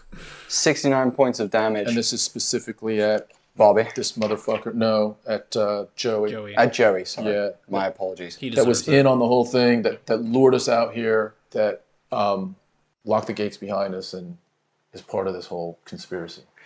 My fucking venom, my strength, my anger, everything is going at him. Describe that shit to me. Yeah, so as I took that step forward, I used my back foot as a pivot so that I could almost get like centrifugal force to whip around almost like you would whip a discus around, but I've got my battle axe in both of my hands, and I swing for the middle of his torso and just literally, crank at the middle of his torso. He bends over, I extract the axe, and then I go over the top and hit him in his back as he's bent over. And he is dead. And he is dead. You impale him in the back, and his body like 180s onto the ground and just fucking completely like accordion smashes his face into the ground as you kind of follow through with your axe. It continues through him, and you actually slice the top half of him off, basically, as your axe then clangs with the cobblestone floor of the chamber that you're in. As my axe clangs against the floor, and there's blood everywhere. Blood is just literally splashed across my face from the first extraction of the battle axe, and then the second follow through. I lift the axe up. I take a swipe off the blade of the axe and wipe it against my face, and I turn towards where Blaze is with this other creature. Damn, son. Metal as hell. It's metal as That hell, was man. fucking Bobby. That was my drinking buddy in high school. That was metal as hell. That was that was metal as shit. Okay. At this point, the creature that has just taken all this damage stood looking at Blaze, speaks now in Illithid as he begins casting Dominate Person on Blaze. Oh no! Oh no. Can you please roll a Wisdom saving throw? Oh, okay. I don't know. I've been rolling so bad. Not for combat. That's true. Wait, what die are you rolling? I'm rolling the die that rolled me 2 nat 20s already. Okay, cool. Nat 1! Oh shit. Oh shit. That's a natural 1. Plus 2, 3. As basically what happens is, as he kind of extends his hand, like heat waves basically kind of move forward, and as they do, they kind of encircle you, and your mind becomes cloudy and lost, as if you're moving somewhere else in your mind. Your consciousness kind of drifts away, and suddenly he kind of moves his hand, and you move with the hand as he moves, and he knows that he's got you at this point. He now has a telepathic link with you, as long as you are on this plane of existence.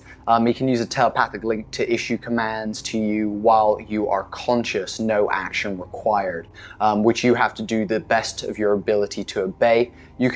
I can be specific or general with the actions, such as attack that creature, run over there, fetch that object. The creature completes the order and doesn't receive further direction for you. It defends and preserves itself best to its ability. You can use an action to take total precise control of the target until the end of the next turn. The creature only has actions you choose and doesn't do anything that doesn't allow it to do so. During this time, you can also cause the creature to use a reaction, but it requires you to use your own reaction as well. Each time you take damage, you make a wisdom saving throw against the spell, basically. Okay, so in Illithid, he says out loud, and you guys hear, to you, Blaze, that says, kill the dwarf. And we'll come back to that on your turn. Wait. I have a question. Do Yes. they know what just happened, or did they just hear weird talking stuff? They just heard weird talking stuff and then started seeing you kind of like Snake Charmer move with his hand. Gotcha. And yeah, we'll go from there. From there, he is then going to move backwards another 10 feet and kind of begin taking a defensive stance with hands kind of extended outwards. Up next is not Joey. Joey is not fucking next. R.I.P. Ronald, it's your go. I got a few options here. One, I want to ask, how big is this room? So the room in total is probably about, I'm going to say 50 by 60 feet. And he was about 40 feet, and he's moved another 10 feet back, so he's almost back against the back wall, basically, from you guys. All right. Hey, Ulrich. You want to go fast? I want to kill him.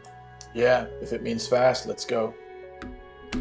And I take out a lit something, and I take a drag and I blow it at Ulrich. And as I do, I cast haste. This feels like cheating. Oh shit, son. So Cool. you are now You've got hasted. haste now. You now have a +2 bonus to 8 to your armor class, advantage on dexterity saving throws, and you can make an additional action per Attack. turn, but that Is it? Oh yeah, it if is you actually. use it to attack, it's only 1 attack though. Yeah. So you functionally get your you extra have attack 3 with it. attacks now. Wow, of 2. listen, I mean, we're all on the same team here, but you really don't want me to beat the shit out of you guys, do you? I did just see him cleave someone in half. So I was thinking, should I tidal wave the Illithid or turn Little Boy into Speedy Little Boy? Nice. Anything else from Ronald this turn? Any movement or anything else? I would have used my bonus action to not be a wolf anymore. I guess I should have mentioned that. Amazing. I assume in the same toke and casting of haste, the smoke kind of encapsulates you as before. Mm-hmm. Amazing, beautiful, and you managed to turn back into your humanoid. Did the wolf self. take a hit? Yes.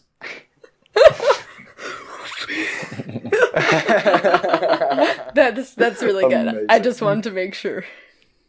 We need some fan art of that. That's that's super necessary. Cool. Back to the top of the order, Blaze. Over to you. I have a question.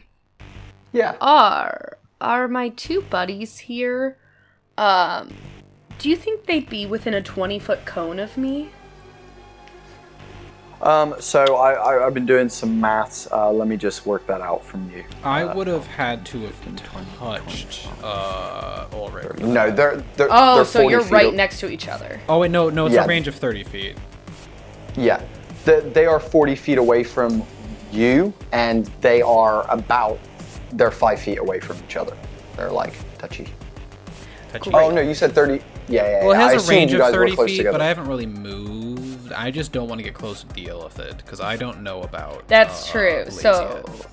are you guys both then by the doorway? Pretty much, Yes. Great. I will walk 10 feet forward. And then I will use my Breath of the Dragon and exhale. Instead of fire, it's this large, like, dark smoke cloud with, like, crackling, like, embers and sparks in it. And you guys both have to make a dexterity saving throw. You do it with advantage because of haste. Was it +2 on that? This die has given me 2 natural ones This- this game. This is AC. So that's AC, so you just get advantage on the dex. Ooh, that's not. Thank God you have advantage. Holy shit. 11 plus dex. Oish, kabibble. I got a is it- natural it- 1, but I'm gonna cast Absorb Elements. I assume he's not being poisoned as well. No, he's not being poisoned. Can I just say that description of that breath was chef's Thank kiss. you. Oh, love it. You guys are both going to take 11 points of fire damage. Is that before reduction or after? Did either of you pass? I casted a spell that gave me resistance. As a That is reaction. before reduction. Okay. I rolled a 10. You rolled a 10 fails, so you could take full damage. Yeah. And then I'll go ahead and I'll run up the next 30 feet and take my second attack with my spear on our was dwarven one friend attack? here. That was one attack. All right. Is 17 gonna hit? No. Makes sense. And Amazing. then I'll go ahead and bonus action unarmed strike. Oh, that well, it's a natural 18 plus 6, so I really hope that hits. That clearly hits. Well, I don't know. With We don't know what your haste. AC is. Yeah, we don't know what your AC is. A 17 didn't hit, so I just assume you're impossible to hit. And then I'm gonna go ahead and you are a dwarf, so you're probably good at this. But I'm gonna go ahead and pump a stunning strike into this. So you have to make a Constitution save. You also take 4 more points of fire damage from my unarmed strike. Oof. The con roll was 11. I'll take it. 11 total. Yeah. No. Okay, that's a fail. You're stunned until I believe the end of my next turn. Yeah, Your next turn. Okay. and that'll be it. Okay. I was planning.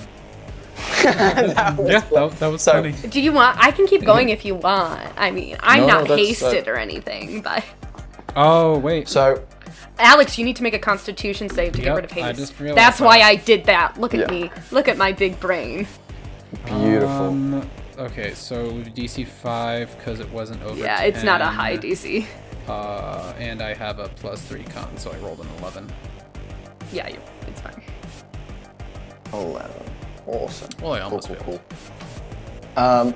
So, just to describe that, you see Blaze turn, and you can see their eyes are like sharp and focused as they let out this breath, take a few steps forward and let out this breath of smoke. It hits you guys, and you guys are like, kind of doing that. as the smoke clears, you can see them charging. They swing at you, Rekko. You manage to quickly kind of dodge out the way, but then they deliver, boom, a strong, like 1-inch jab punch straight to the solar plexus, basically, that comes with a gorgeous amount of heat and force to it, and you definitely feel it, even though you're wearing, a piece of armor. You can feel it through your piece of armor. It really like gets through, basically.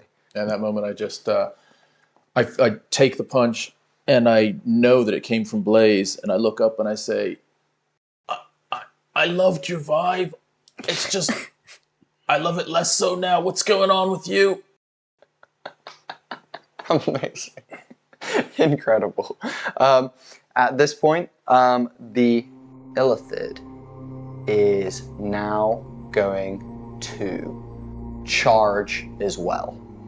And at this point, it is going to charge right up next to, it's going to take, how much? 5, 10, 15, 20, 25, 30. Okay. It's actually just going to move as close as it can to you guys. And almost give like a gnarly hiss, basically. They're still about, they're 5 feet away from Blaze and about 10 feet from you guys. And it's just going, you can see the tentacles kind of rearing up. You can see the beak underneath like chattering away, basically. And the eyes kind of focus in, and you can see the undulating brain in the crack of its skull, basically, go from glowing blue to now like a dark red, basically, as it does. Cool. Next up is gonna be Ronald. All right. Great. I have options. Oh boy. I'm scared. Great. You could cast haste on me if you wanted. I'm actually gonna do the opposite of that. I'm casting hold person on Audrey. Make a wisdom saving throw. Nice. This is when she's gonna roll good on it. It is when I rolled well. It's a 21. Yeah, I figured. I should have just TPK inbound. Should have just casted Erupting Earth. It's fine. It's fine. You're just lucky the Illithid couldn't get here on this round. Otherwise, I'm also gonna sure run our away. Dwarven friend could have taken a full round of at advantage. Can hits. Wait, no. Yeah, I'm gonna move my full 35 feet of movement away. So currently you're backed up against a like gate. Do you want to go left or right? And Left. then, or like diagonal? Whichever Left and, one's like, further from the Illithid. Awesome sauce. So you move 5, 10, 15, 20, 25, 30. Amazing. So you move 35 feet away, and that's going to put you at about a good 40 feet diagonally again from the Illithid. Actually, no, a little bit more. I think it's 50. It's going to be 50 feet at a diagonal from where he's currently stood. Cool, amazing. That is the end of his turn. Blaze, back to you. Let's go. All right. All of You're my stunned, hits have advantage because you're stunned. Let's start with my first two. Audrey's too excited about this. I'm so excited. Just so you guys know, for the start, I did roll 2 18s plus 6. So I assume those will hit. Yeah. 13 plus 6. Yeah. Alright, so that's 1 hit.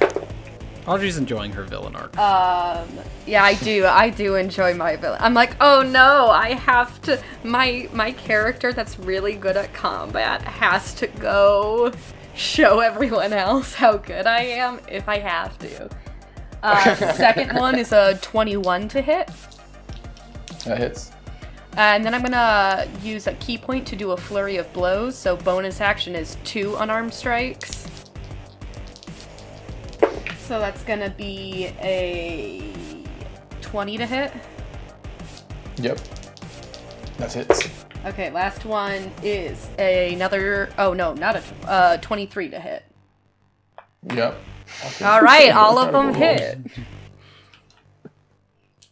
I know. Well, I was rolling at advantage the whole time, so True. it made it a bit easier to get some good ones. I like the gusto that those are throwing. Yeah, I'm that was a excited, you know? Good technique. And I'm terrified. It's 26 points of damage. Okay. Which 8 points of that is fire damage.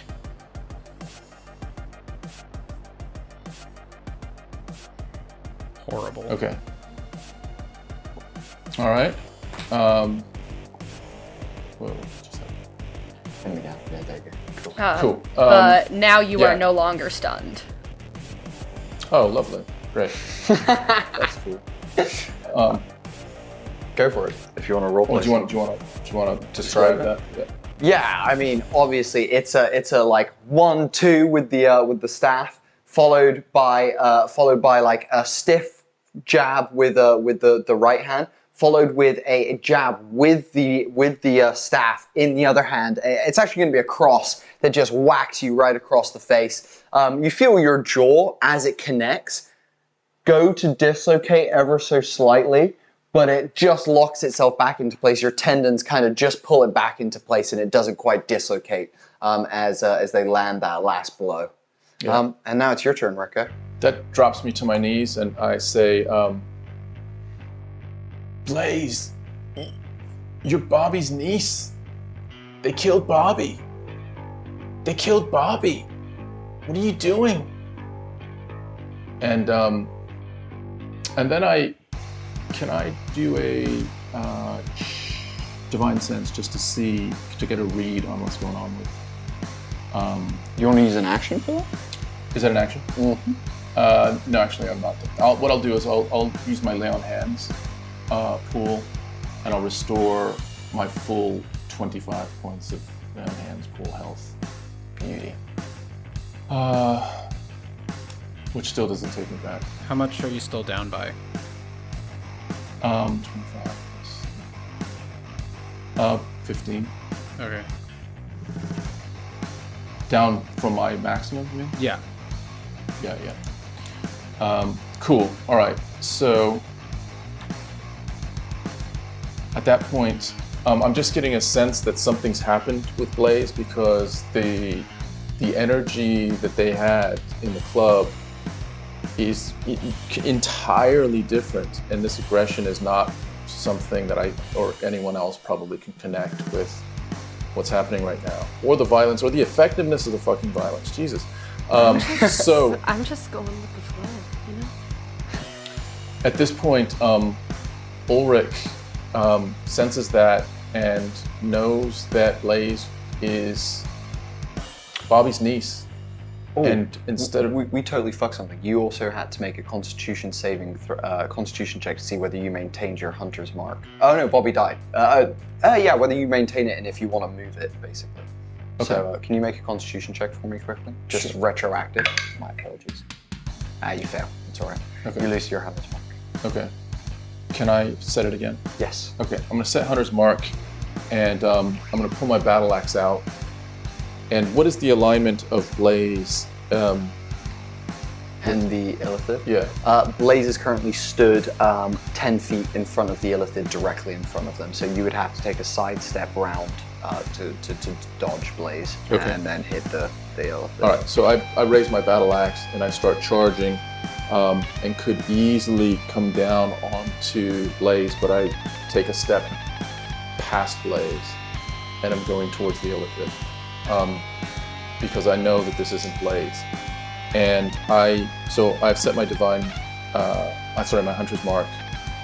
I have level 1 spell slots for my divine smite. Could I use Do I still my... have those 3 attacks? Could I use my reaction to get an opportunity attack when you leave my area? Fucking Blaze. I mean, Yes. unless you No, want no. to, you can use an action to disengage if you want. No. That's I Take it. I'm gonna play it the way I'm playing it, which is I run right past you. It's an 18 to hit. 18 misses. Okay. Yeah. Beautiful. So so I run past you, and do I still have that extra attack from haste, or is that gone? But you still have that. I haven't lost Okay, concentration on that yet. Cool. So I'm gonna use. Let's roll 3 attacks. and I'm gonna possibly use Divine Smite 3 times. Well, let's see if I can. If you use, just so you do, if you do use your Divine Smite 3 times, It's 3 single slots. that's all of your spell slots No, as it's well. not. Yeah, I used 2 second level, and I have 4 first level. And you've Hunter's done- Mark. You've Hunter's done Mark Hunter's twice. Oh yeah, twice as well. yeah. That's fine. That's fine. We're in the thick of it. Yeah. Here we go. First one is. Hits. Does that hit? Hits. So that definitely hits. That's fucking. That's plus a nat 20. 5. No, that's a No, nat 20. No, that's a 10. Oh, that's a 10. Yeah. Okay. Plus 5, it hits as well. Cool. So nice one. 3 hits. 3 Divine Smites. 3 Divine Smites. So that's 2 d8s for each one of them because they're 3 first levels. 300 marks. Let's see. So that's 2, 4, 6 d8s. 70 goes 5. So 2d10. 3d10 plus 12. Cancel. There you go. Go for it again. Yeah. And then 6 d8s.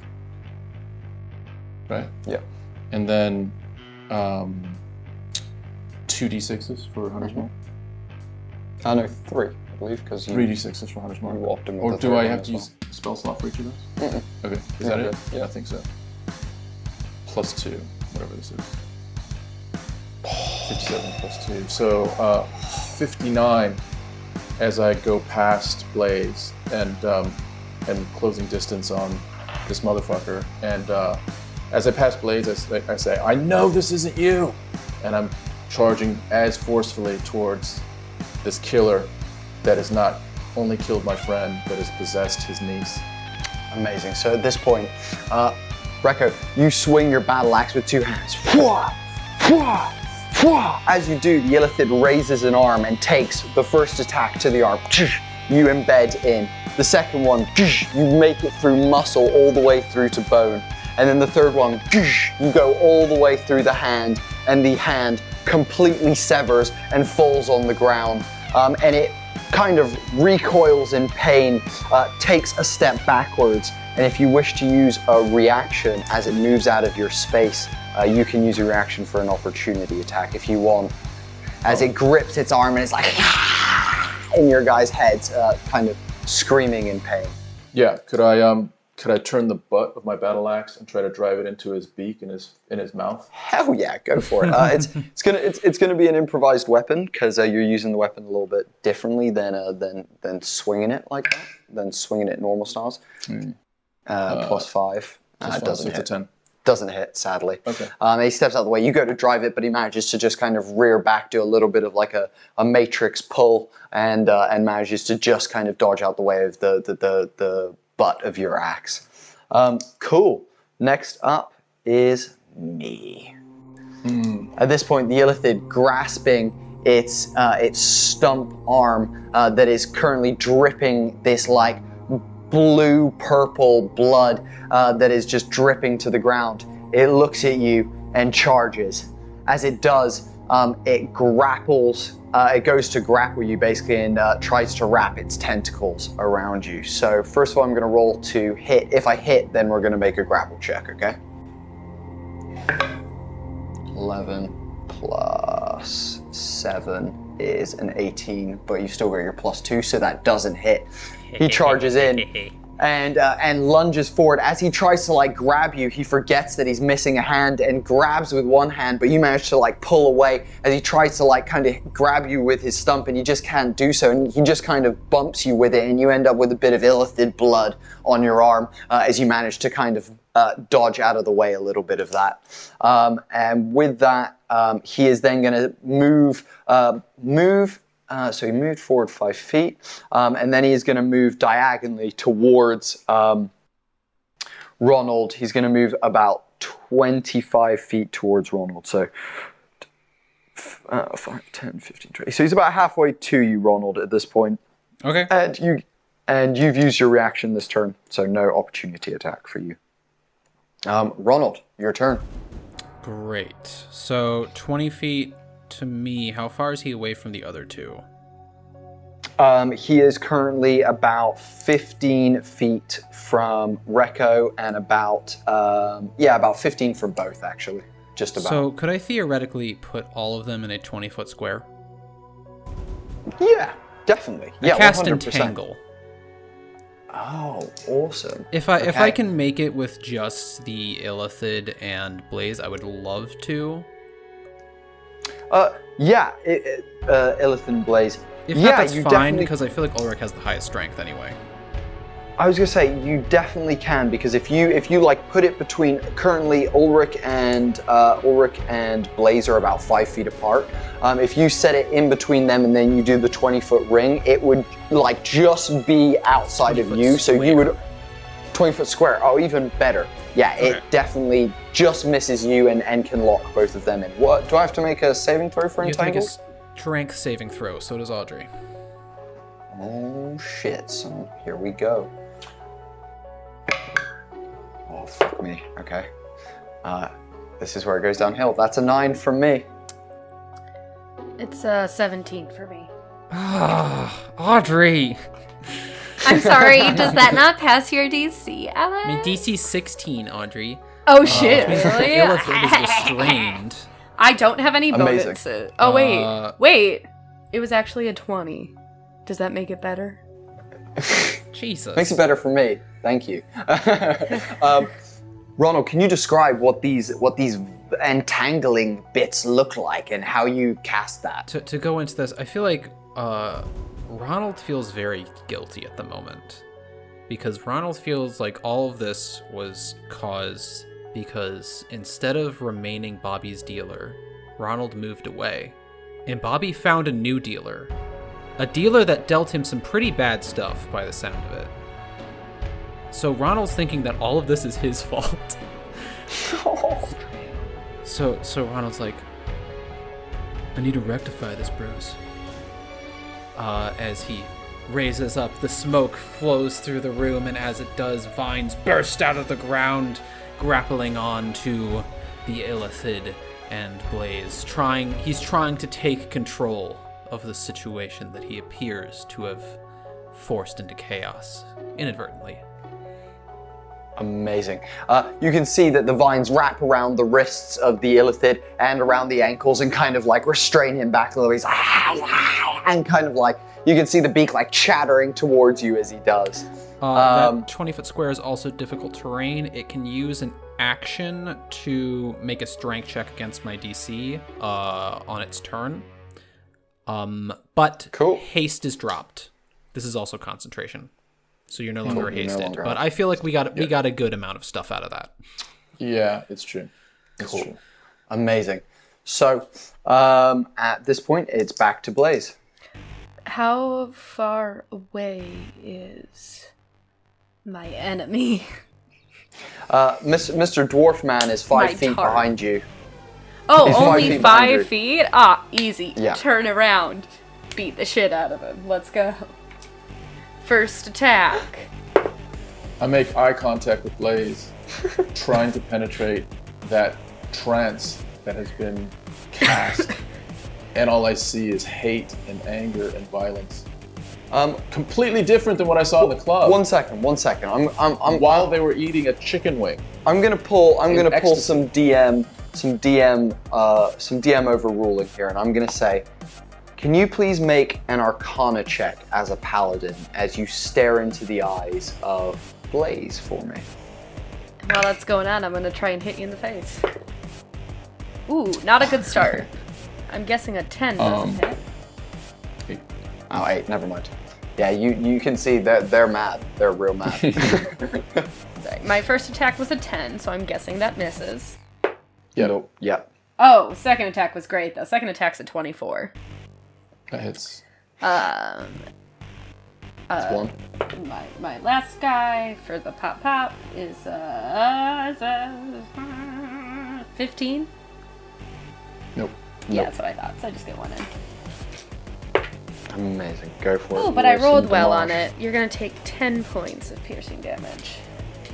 Okay. Amazing. At this point, you feel Blaze jab their like staff into you, and that sharp stone kind of pierces your shoulder. You feel it just hit a weak point where your armor just isn't quite between your shoulder bracer and your chest plate, and it kind of pierces in between.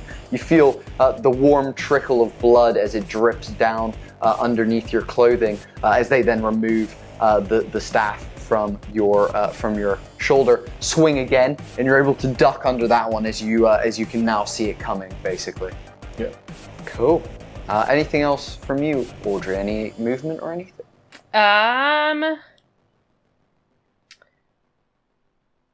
You are in difficult terrain at the moment, though you're 5 feet from Ulrich, 15 feet from the Illithid, and about 30 feet from Ronald. No, if I haven't gotten any updates from the Illithid, I'll just stay on Ulrich here. Hell yeah. Cool. Rek, it's your go. Rek sees the blood sort of dripping down his shoulder, looks at Blaze, and reaches inside his vest and pulls out his wineskin and pours a little bit of dragon whiskey on the shoulder, takes a big slug of it, and says, "This is to you, Bobby." Puts it back on, puts it in his vest, takes his battle axe, looks at Blaze again and says, "I know that ain't good," and runs right past Blaze, going for the Illithid again. This time, all he has is, I know it's an opportunity tactic coming, but that's fine. Playing it true. Just is looking to take one final almighty, because he has nothing else left. It's just a straight, just you get two attacks. Yeah. So it's a with double advantage. Before you do with that, advantage and Hunter's Mark. Yeah. I got Yeah. a 19 to hit. Okay. Does that hit? That does hit you. Well, I got +2. No, you don't have None that. anymore. You lose that Okay. haste. Yeah. Yeah. Okay. It's a hit. I'm gonna Go for put it. a stunning strike into this. Okay. So I'm gonna need you to make a Constitution saving throw. That's Please. +3. +3. 13. Oh. 13 is my DC. That means you succeed, right? Yeah. Beautiful. Nice. Ooh. But roll damage. 8 points of damage, 8 more points down. and that's still. Also, fire I'm gonna say the whole wine flavor moment was just one long use object action, of course. Yeah, of course. And I'm starting to lose confidence that this ain't Blaze. You're like, oh, maybe this is Blaze. I guess I haven't known her for that long. Go for it. You charge across and you go for the Illithid. Roll your 2 attacks. So that's 16. And then, no, that's an 11. Miss. So 16, 10, And you get your 1d6. Were you from, rolling with advantage? Hunter's Mark. Oh yeah, roll advantage. Holy shit. Yeah, Oh, yeah. shit. Roll the second one with advantage. Totally right.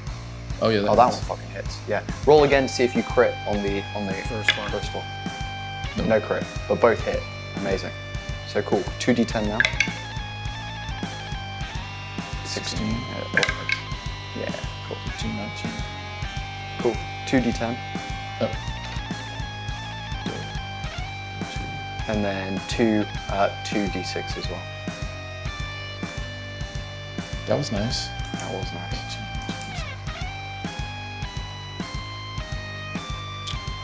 Ooh, 26. With the 1-2. So, for those of you not accustomed to Homie and the Dude's ways, we don't say how do you want to do this. We say describe that shit to me. Tom, describe that shit to me. Awesome. As I'm bumping past another bit of damage that Blaze has foisted on me. You just tripped him. Yeah, it just tripped me. But I haven't really tripped. It just kind of sent me a little bit forward and has increased my momentum and has increased my speed, my velocity, as I'm almost using my battle axe to gain balance, to be that bit that like keeps me from falling. But in doing so, I'm coming down on the back of the Illithid's neck this time, Can as far as I can on the something? back of its. Yes, Sure, please. please do. I need it. The vines are still there. I propose that they help you keep your balance and then also executioner style position the illithid. Fucking awesome. Yeah, so I hit once and I feel that I've penetrated. I extract my axe and I look back at Blaze and I look at Ronald and I say, this is for Bobby. And I take it as far back as I can. It's almost like 180 degrees. And I swing. Actually, I do a full discus turn. I swing around and I sink it deeply into the illithid, the back of the illithid's neck, and feel the axe kind of stop for a second and then swing through, which means it has decapitated the illithid. And my axe hits the ground. I look at my axe and it's a little bit Yucky. kind of blunted a little bit, which I'm a little pissed about. Amazing. So as this happens, you can see the vines kind of lower him into position. The first one makes purchase. The second one, this full spin, cuts all the way through. You hear a loud screech within your guys' heads that then slowly fades away as the head kind of topples and rolls in amongst the vines. Blaze, your mind suddenly clears from all the clouds that were hurting you before, and you're able to suddenly see clearly again for the first time. And well done, guys. Hell yeah. Holy shit. That was pretty wild. I'll allow you guys to have any last little bit of roleplay before we kind of round this off, but feel free to have any last little roleplay bits that you guys would like. I go up to Bobby and see his eyes are completely mangled. You can see that his brain has had a good chunk taken out of it, and you can see he's kind of like nerve twitching, though he is dead at this point. Okay, and I sort of get down on one knee and look towards the others, and hoping I might get some help. But I start sliding my hands underneath him, even though I'm kind of small, but to try to lift him up and get some assistance from Ronald, and I'm looking to take him out of this place and give him his proper resting place from this horror torture chamber that we found ourselves in. Yeah, I'm gonna come up and I'm gonna swing, like I'm gonna punch you in the face again, but then right before I hit you, I'm just gonna take my finger and go boop right on your nose, and then I'll grab the legs and I'll carry those. And I'll look at you, Blaze, and I'll say, I knew it. I knew it all the time. You're Bobby's blood. And I smile, and I go, boop, right back to you. Sweet. Anything from Ronald, or just helping carrying the body? I'm just gonna help carry the body. At one point, I want to give Blaze my business card. At this point, I want to describe my business card. Well, I do have a Please go question for for it. Ronald. Oh. You just, when you wild shaped, you did describe yourself as unclothing beforehand. Oh, I'm still naked. Okay, that's what I wanted to know. Thanks for the business card. Amazing. Just hanging brain this whole time. Beautiful. Yep. Yeah. What's this business card? It has an artful depiction of Ronald and his business partner, who is his cousin, an elvish woman with short gray hair, and a gothic aesthetic. Oh shit, that was part of it as well. Canon. Hey, That's if awesome. you ever need more supply, like I know you go through a lot, just hit me up. I'll get you a discount. Cool. I mean, I prefer, not sure if you're talking to both of us, but as you know, I prefer dragon whiskey, but I'm happy to partake, and maybe we can have a celebratory smoke on the way out. We can have a celebratory smoke on the way out. That'd be amazing.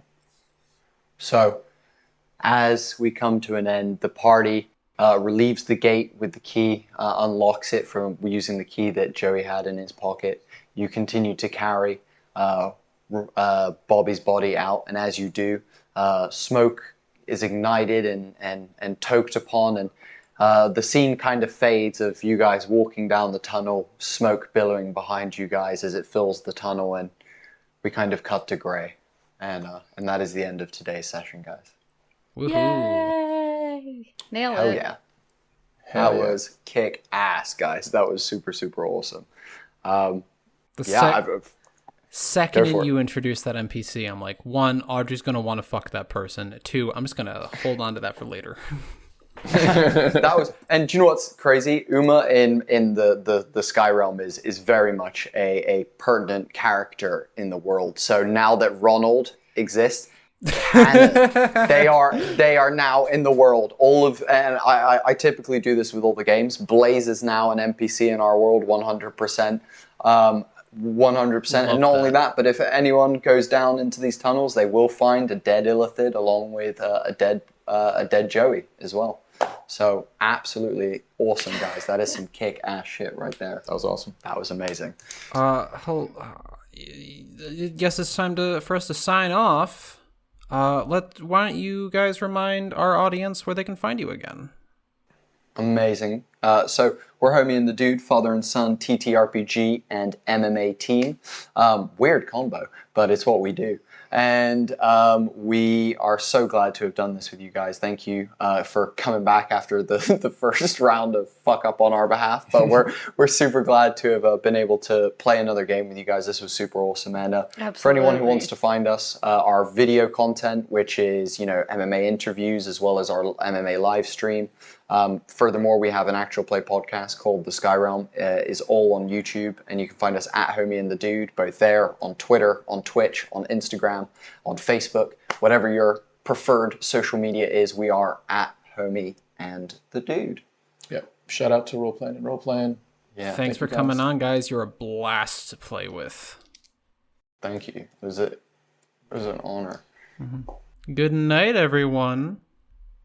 Thanks, guys.